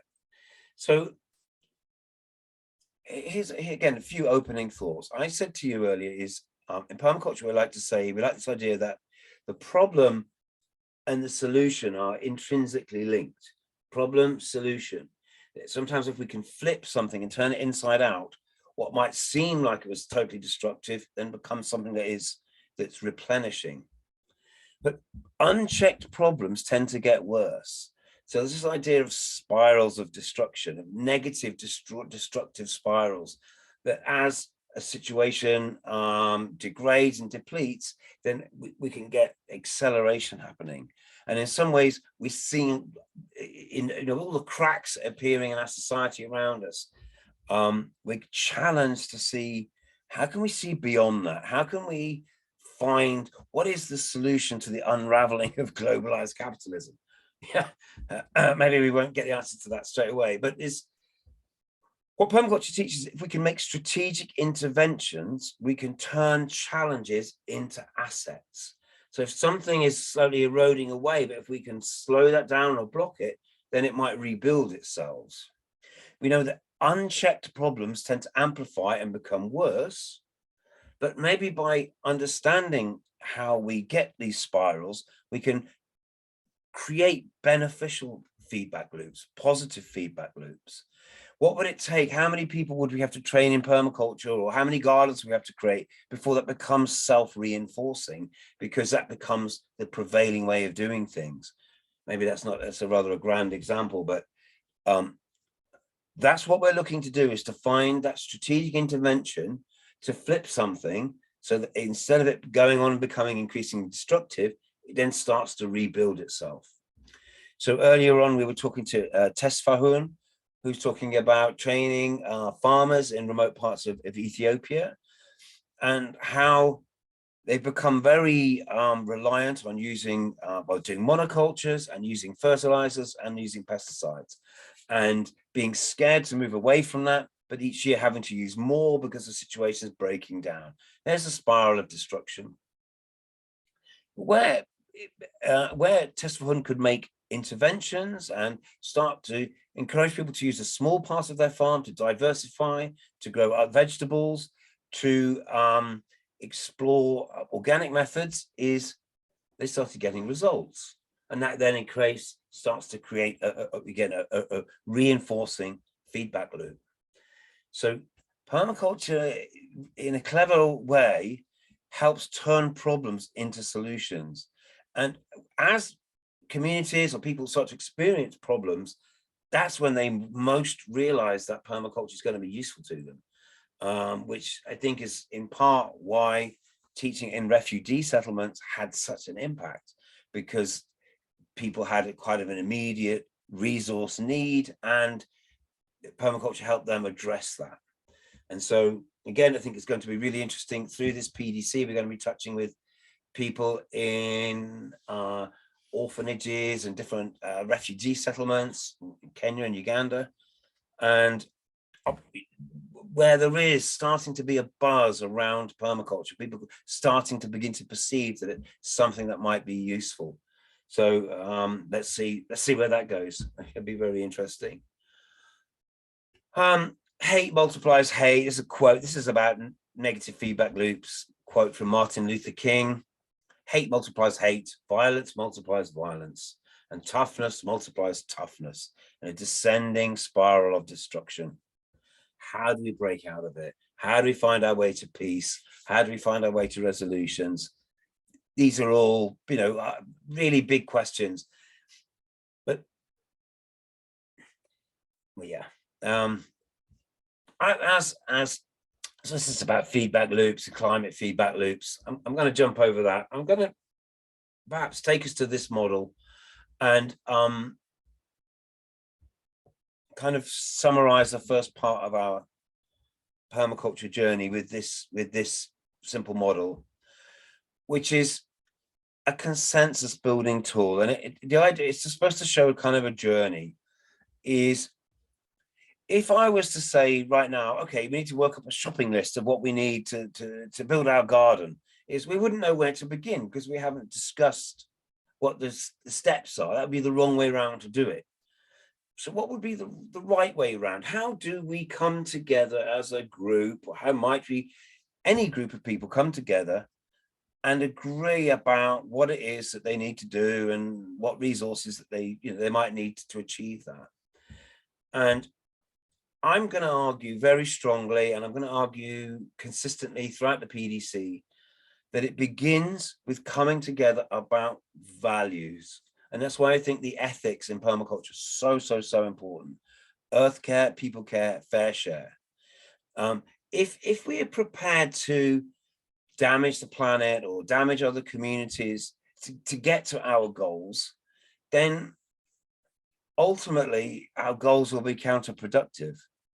We need to embrace the values that we espouse, if you like, in on our journey to get to our goals. So,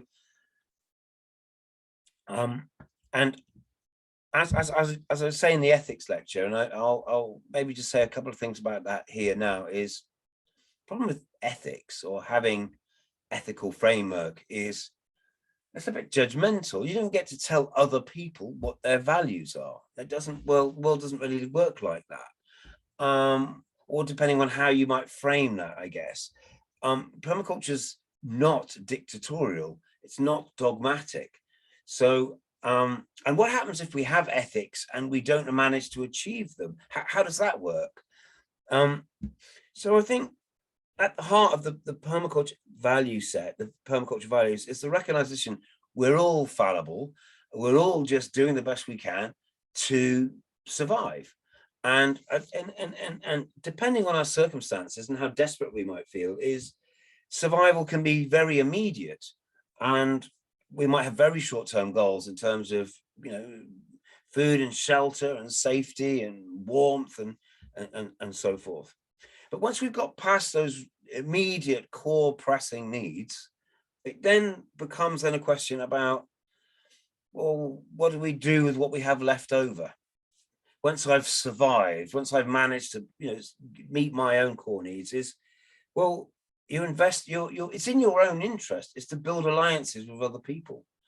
And through those alliances, find ways in which you can meet your needs more effectively, more efficiently, in the longer term, so to build strategic alliances.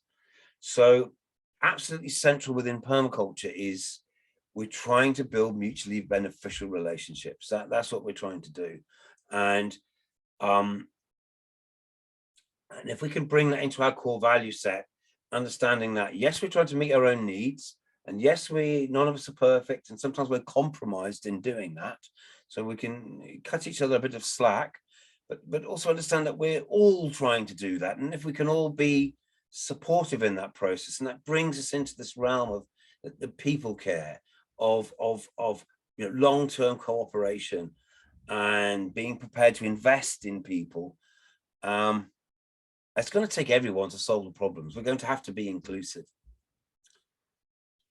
So I think once we can be clear about our core values, and I think we can be within permaculture, and our ways of which we go about achieving those values, our ethics, principles, and design tools, then from that we can then begin to discuss things that we could all agree with quite easily, which might be broader, longer term goals. Like, yeah, it'd be nice to live in an environment that is regenerating, that's improving each year, building soils, building fertility, and obviously building strong communities and strong incomes within that. All of those might be long-term goals that we could perhaps all agree about. But then the question is, okay, how might we then achieve that? It's all very well to have that as a goal, but how are we going to get there? Well, we're going to break it down into steps. Strategies that might help us achieve those long-term goals. And we might need lots of different strategies because we might have lots of different long-term goals. But once we then look at any individual strategy, we can then break that down into activities. So let me give you an example. Let's just see how this might work. Is from our values, we can be sure we're very interested in how communities meet their needs. And that might include food and food security and having a healthy environment that food can be grown within. So that might be, those are long-term goals that haven't got, that we might want to do that. So within those broader long-term goals, we're going to need strategy around building food security. Okay, we might start running some courses to train people and do skill sharing. We might build some demonstration gardens. We might start some allotments. We might start a community growing hub. All of those might be strategies then that fulfill the long-term goal of food security. And then we can break those strategies down then into activities. Okay, how would we go about doing that? The education, how would we prioritize that? How would we go about doing that? And then from that, we then get a clear idea of maybe what the resources are that we need, the budget, timeframes, and we can actually start to set achievable goals. But we've broken down long, big, complicated thing and broken it down into steps that we can achieve. Now, I like to think that permaculture the permaculture design tools can actually bring us through that consensus building process and break down into achievable steps, and we understand why we're doing it, and they're going to then be strategies that then complement and allow us to fulfill these long-term goals. And yeah, I think through permaculture, we need to be able to articulate what these things are and come together. Wow. Okay.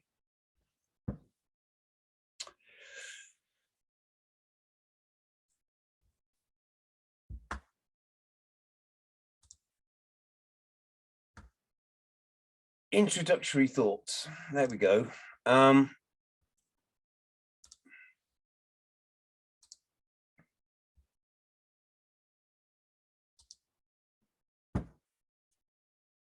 Can I ask a question? Please do, yes. Yeah, I'd like to know a little bit, or if you could elaborate a bit more on what you mean by patterns. Right.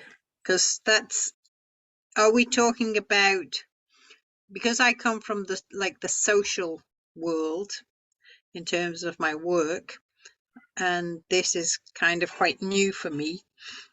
If I think in my work patterns, then we could think about patterns of behavior, which aren't necessarily always a good thing, but they do tell us a lot. So could you elaborate a bit on what you mean by, are you talking like literally about physical patterns, that we see a pattern in a tree and how the roots grow, or what are we talking about when you talk about a pattern? Sure, that's a great question. And it's something which we'll be coming back to again. We'll enlarge. I think we've lost Steve for a minute, but he will be back on. Okay. Okay, here he is. Am I there? Okay, sorry, sometimes my signal. Go on, Steve. So, great question, and we'll definitely come back and touch on that, many times. Probably it's the broadband playing up, but how's that? Sorry. Am I back? Steve? Yeah.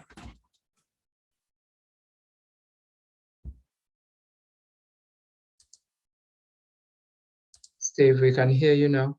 Okay, good. Am I back? Okay, as we wait for him to get that sorted, I'm Jared. Oh, here he comes. Steve? Yeah, hi. Great. Okay, we're back on now. Yeah, so as we wait for him, from my understanding, it looks at both ends, the physical patterns, and then, as you said, the behavior patterns, but then not looking at the, that critical kind of observational side of things. Yeah. So this is, as he said, is inviting us to observe, but then from that observation, are we able to translate or interpret what that could really be signaling or meaning? So it's really close. It's really closely similar, even in the social world. Steve? Yes. Well, Okay. good to have you back. I'm back now. Good, great. Sorry about that. My connection does drip out sometimes. So I think you'll find it really interesting to spot the patterns between when we talk about natural systems and soil and all of that, and actually how society works, because I think they're the same. And I think we're interested in permaculture in these universal themes, and so patterns. It's as simple as this. How do we make sense? It's just one day after another. The sun goes up, sun goes down, one day after another. How do we make sense of that? Is we created 12 months, and we broke the 12 months into 4 weeks. And we know that there are characteristics of February and characteristics of March. And they're not absolutely true, and it changes and what have you, but it helps us navigate. Oh, it's the middle of March. So I now have a sense of where I'm at in that certain kind of pattern that might be the seasons or the progression of the year and so forth. And so there's a simple example, but again, is, you know, maybe as a parent, you see patterns of behavior in your children, and so, you know, one thing sets off another, and I think as we can spot patterns, we can then make sense of what otherwise seems like random events, because I don't think any of it's random. And what we learn from studying the natural world is that everything's connected to everything else. So when you talk about the pattern, it can be both a pattern in terms of, okay, I observe my garden from month to month and I see this is happening, but can it also be a pattern like, well, I've planted my tomatoes 3 times there and each time it's failed. Yeah. So it's included, so it includes an intervention. You still observe. Yeah. See if there's any pattern. Oh, well, this spot isn't working, so I should try. It's not only just natural without intervention. We're also looking what happens when we intervene. Yes, is that what you mean? Yeah, no, absolutely. But so again, when we do a whole session on patterns, and what we say in that session is, when we look into nature, is the patterns themselves conform to patterns.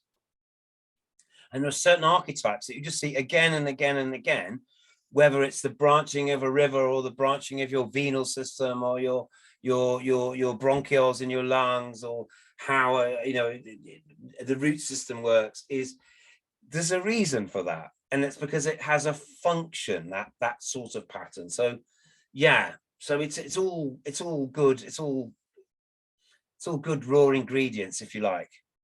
As I like to say. And so here's the thing, is it's about patterns of behavior, as well as if we can be consistent in our behavior patterns. I'm going to just rattle quickly through these slides for the ethics lecture, because that is what the main topic of the moment, which is and I'll start off with some great quotes. So this just helps frame it. God has lent us the earth for our life. It is a great entail. It belongs as much to those who come after us and whose names are already written in the book of creation as to us. We have no right by anything that we do or neglect to involve them in unnecessary penalties, or to derive them of benefits that is within our power to bequeath. So there's an earth care sensibility from John Ruskin, and saying, you know, this isn't our planet to destroy, it's only ours to be the guardians of, and the custodians of. And I think there's an ethic in that I think we have to kind of buy into.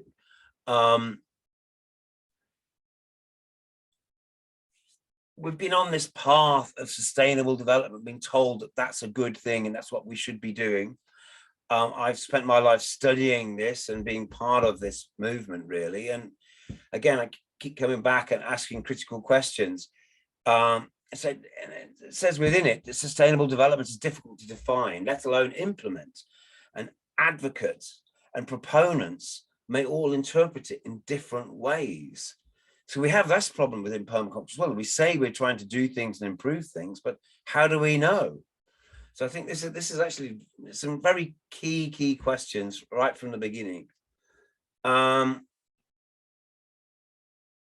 When any environmental issue is probed to its origins, it reveals an inescapable truth, that the root cause of the crisis is not to be found in how men interact with nature, but in how they interact with each other. That to solve the environmental process, we must solve the problem of poverty, racial injustice, and war. That the debt to nature, which is the measure of the environmental crisis, cannot be paid person by person in recycled bottles or ecologically sound habits, but in the ancient coin of social justice. So there we go. earth care, people care, right there. We can only face our problems actually by being absolute fearless advocates of social justice. Although Leopold said, we abuse the land because we regard it as a commodity belonging to us. When we see the land as a commodity to which we belong, we then begin to use it with love and respect. So I think that's how First Nation people might see their relationship to the land, and something we've somehow had this idea that we can own the land. Any fundamental need that is not satisfied reveals in poverty. So that's a very interesting quote. And that, so if we're losing you. Oh, Steve? Yeah. Is that my connection again? Yes, it has dropped out about 3 times. Oh, that's so annoying. I'm really sorry. Yeah, so probably if you could go back this 2 slides. Okay. Yeah. Sorry about that. So we had this quote from Barry Commoner. I've pulled these quotes out of the Sustainable Development book that I showed earlier.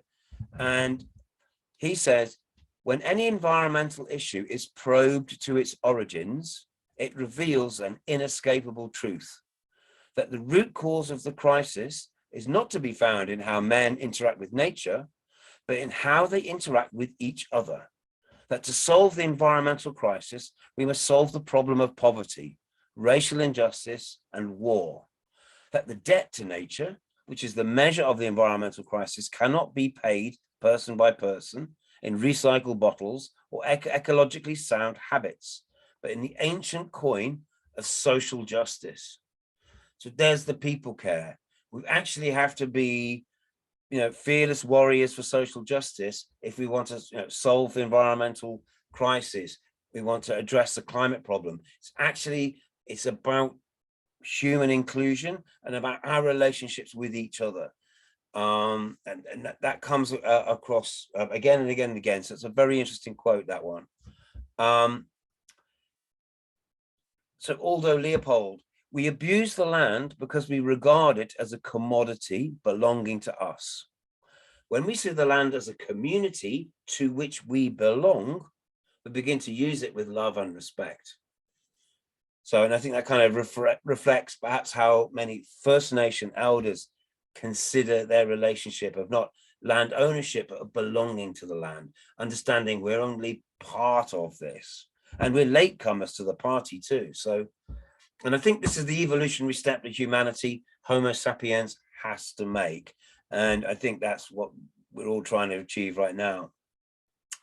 So Manfred Max Neve, he said, any fundamental need that is not satisfied reveals in poverty.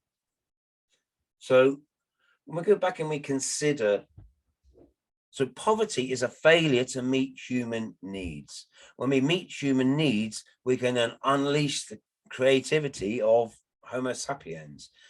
So we have to, it begins by addressing poverty, and addressing poverty means that we're empowering everyone to begin to work within these ethics, to work within, by meeting their own needs, they're then able to, through people care, build that relationship to the natural world, and we can restore the abundance that we have eroded into.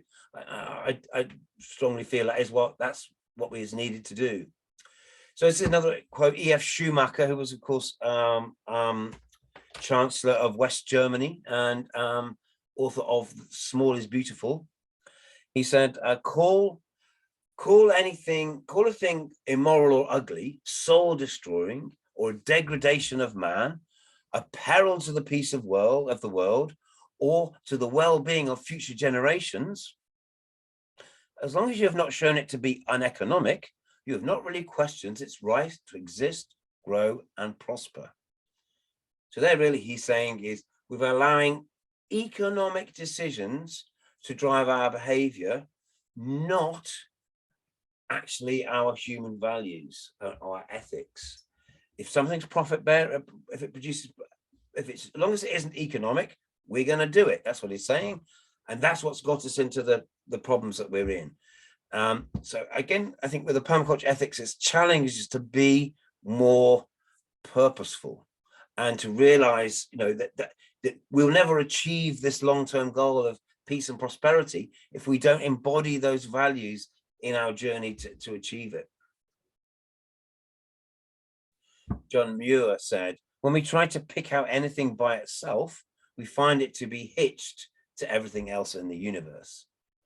So again, that's the everything is connected to everything else, the butterfly principle.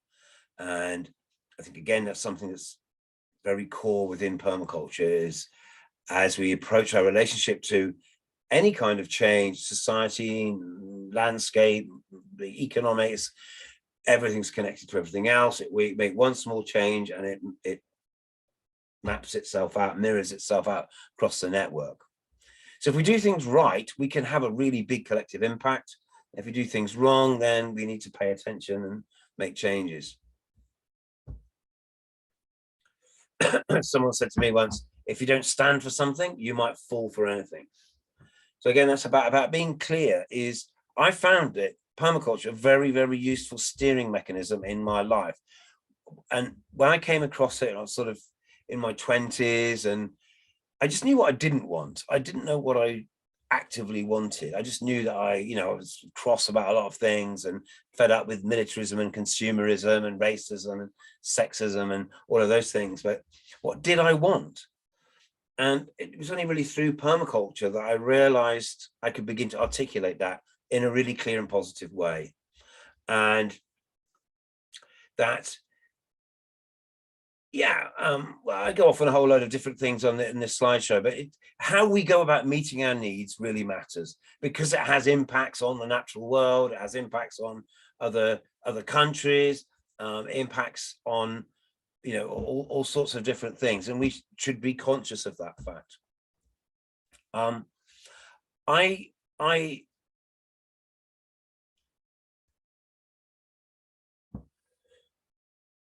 I'd like to relate permaculture as a problem-solving tool and way of meeting human needs. I think it's interesting to relate that to the United Nations Sustainable Development Goals. Now, these were originally called the Millennium Development Goals, but they sort of become open-ended. This is what we're trying to achieve. This is the goal of development, of sustainable development. And what our friends in the climate change world say to us is,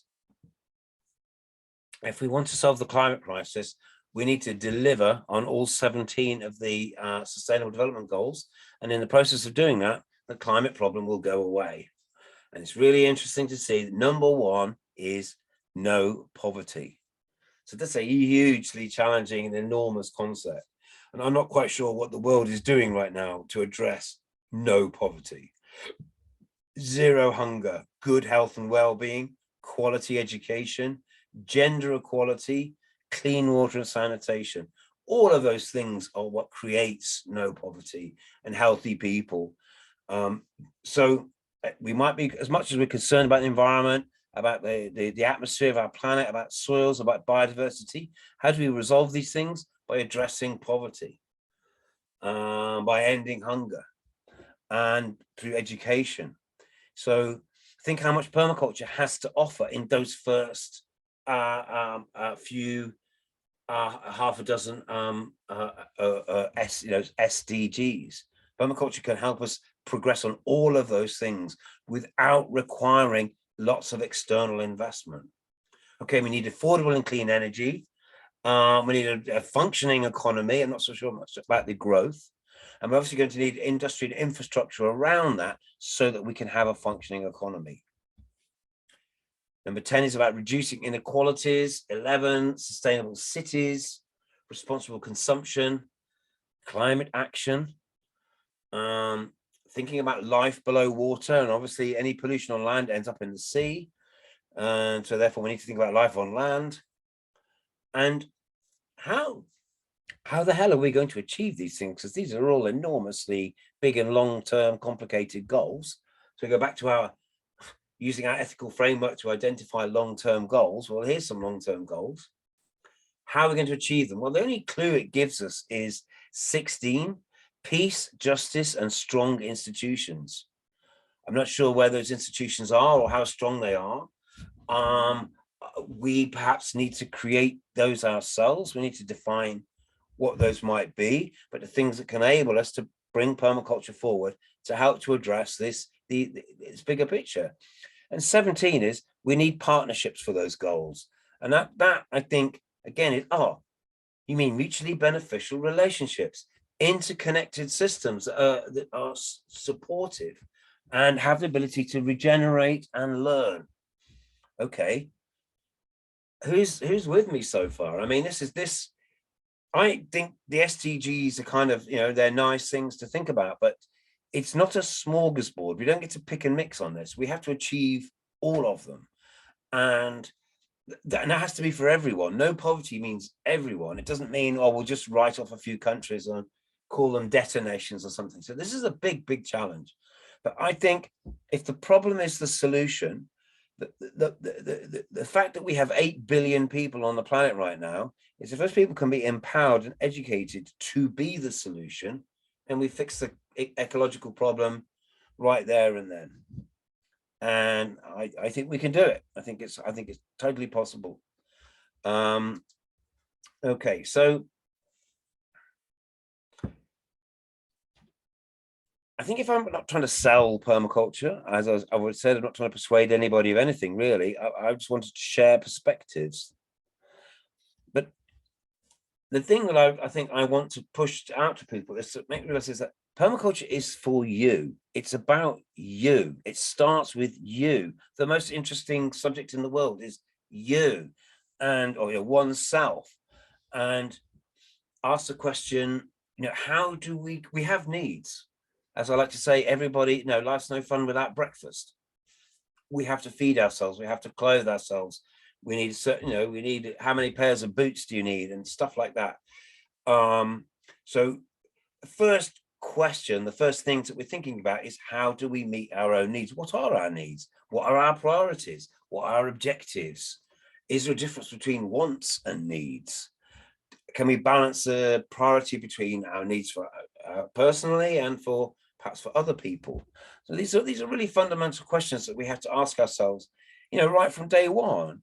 Permaculture is asking us to do that more strategically, but it also is asking us to set limits to your own consumption. You're not just trying to meet your own needs, you're trying to contribute to a wider whole. And so we can then perhaps could we begin to visualize that as a kind of a territory, as a zone, is how do I meet my own needs? What inputs do I need? What am I bringing in from the outside? Feed and clothe and house me and keep me happy and all of the things that I might need. And understand that any inputs that you're bringing into yourself is going to have an external impact. And we can make conscious choices about how we meet our own needs. And we can also set limits. And I say, how many pairs of boots do you need? Well, that's a very personal question, but only you can know what's the right number of pairs of shoes for you. But if it gets to the point where you've got thousands, I question maybe you've got too many. But that's for us to decide. We're not here to tell each other what to do. We're here to support each other to fulfill function, to be more functional. I also, if you think about needs, to think about inputs, about what we survive on, there's a priority to that. There's actually an order of priority. This is Maslow's model. We don't necessarily have to agree with it entirely, but I think we talk about the physiological needs. What are the things that we need minute by minute, hour by hour, we cannot survive without? Well, how about breathing? Because if you haven't got air, nothing else matters. You're not considering any other aspect of existence other than trying to get a breath of clean air. And obviously water, food, warmth, rest. There's a lot of other things that come under that. But we have to fulfill these needs first, in order to, you know, like, so the Maslow's theory goes. And then once, and those maybe could be seen as selfish, but it's self-empowering. We're having to cater for our own needs first, so that we can then begin to help the people around us meet their needs. And that those needs might be slightly longer term in terms of building alliances for security and safety, and to feel a degree of maybe shared resource or shared objectives that then allows us, we move out from thinking really short term to thinking slightly longer term. Once we've gone past our immediate survival needs, we can then start to think of psychological needs, longer term things that we definitely know we need. Closer friendships, intimate relationships, ability to start families and build longer term associations, belongingness. That's tremendously important, but it isn't if you haven't got food or the ability to, you know, to survive in the short term. And then of course beyond that, then we get into bigger accomplishments, careers, jobs, livelihoods, status. All of those things are very important to humans. And I think the thing that I think when I look at this model is that hey, here we are especially in the Western world, or in the more modern world, is actually what we're told is get a job, and from your job you'll get your esteem and your sense of self-worth, self-value, feeling of accomplishment, and from that you'll get money, and with money you can buy all the other things you need. And that's the Western model, that's the Western way. And I think that perhaps we need to think about it less differently. I mean, I think it's obviously, it creates enormous vulnerabilities. If as soon as we don't have a job, we can't fulfill any of our basic needs, and we lose all of our self-confidence and prestige, and so it's even hard for us to go and access help. So I think we've made ourselves very, very vulnerable in the West, where we're totally reliant on our jobs as a source of everything. And I think that was something which a lot of people experienced in the pandemic as well, was asking questions about quality of life and how they spent their time, and work-life balance, and all of those things. And I think we've been really pressed to sort of to sell every spare minute of time that we have in the West to fulfill these esteem needs, and they're including the money that we need to buy everything else. I think everything changes when you start to produce some of what you need. You're not reliant on everything coming from the outside. So as you're growing a bit of food, or interact with neighbors in a way in which you're sharing resources a bit, or finding some ways to fulfill these actually core functions, from not just from the monetary economy, that's, to me, is almost enormously empowering.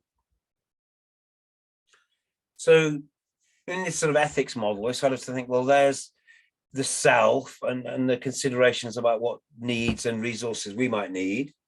And then there's the realization that there's lots of other people out there doing the same thing. Other people, communities, families, the rest of the world. How might those overlap? How might those two things, what's this area look like, where perhaps I might be meeting my needs in a selfish way? Steve needs breakfast, Steve needs clothes, Steve needs some boots, but perhaps I can do that in a way in which I also is serving and benefiting the wider community, which ultimately benefits me back, because the stronger the community is, the happier I am to be part of that community. And the more that we can collectively focus actions. Look, sometimes we just have to be selfish. It's fine. We can't, no one's perfect. We have to accept that. But if we're constantly sort of attempting to move our behavior so that they more come into this overlap zone, where seeking our own needs is also helping the community around us to achieve the same. And could we then think of strategic things that we could do that might pop up in this overlap area? What are community mutually beneficial things we can do? Well, I'm interested in community gardening. I love community orchards. We've set up support events, or just arts events, or fun things, creative things, community food events, all sorts of ways in which you might be feeding yourself, or earning a bit of money, or using your own produce, and then with that, building community, and building alliances with other people, and then extending our possibilities for resilience, which is what we're trying to achieve. We're working towards being more resilient. And then, of course, there's this third area is nature. We have to not just serve ourselves and our community, but understand that we're a subset of the natural world, subset of nature, and that these different realms interact with each other and create different sort of subzones. I think that's really interesting. And I think that maybe broadly we could think about the social, the people side of it, the society side of it. That's obviously that's the people care. Environmental world, the considerations, is that's the earth care. And if the fair share, the third ethic, which is a little bit hard to grab hold of, which is set limits to consumption and redistribute surplus. Only take your fair share. And all of those things are economic decisions about what you need to consume and how you choose to redistribute the surplus. There's economic decisions, and it's your responsibility to make those decisions, not to necessarily have society to make them for you. And otherwise we end up into a dictatorial situation. So think about the overlaps. Can we plan and work to achieve a benefit for all of these considerations? It might not always be possible to achieve perfection, but we can try. And if we consistently behave in that way, that creates a massive shift in human behavior. So again, download this slideshow, spend some time looking through it, but think about what those overlaps might mean to you. So look at this one, this area in the middle, good for me, good for community, good for the environment. It's a better tomorrow. By addressing the key issues of our time from a multitude of approaches, permaculture provides a framework for truly sustainable development. Well, there it is. Look, it's hard to achieve. You're not going to hit the bullseye every time. But if you don't at least have that map in mind and realize that that's what collectively we're trying to move towards, then I think that really helps. That will make you realize that we're all on the same track towards a better tomorrow. What's to not like about that? And in between that, we're going to think about how we address our needs in a way in which that helps achieve that long-term goal. So, now, I think the final couple of things I want to say, I'm just going to whiz through the last few slides and then I'm going to stop talking because I've talked a lot, is I kind of like this model of the overlap in the Venn diagram. But actually, when I think about it more, I actually think the ethics, that those zones, they sit within each other. Because everything is a subset of the natural world. Our society, people, everything that's going on is happening within the natural world. And our economic decisions are a subset of society.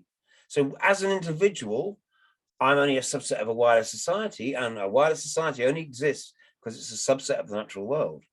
And if we can meet our own needs at the heart of this and create surpluses, something you have left over after you've met your own needs, you can invest it into community and into the wider environment, which makes the whole system stronger.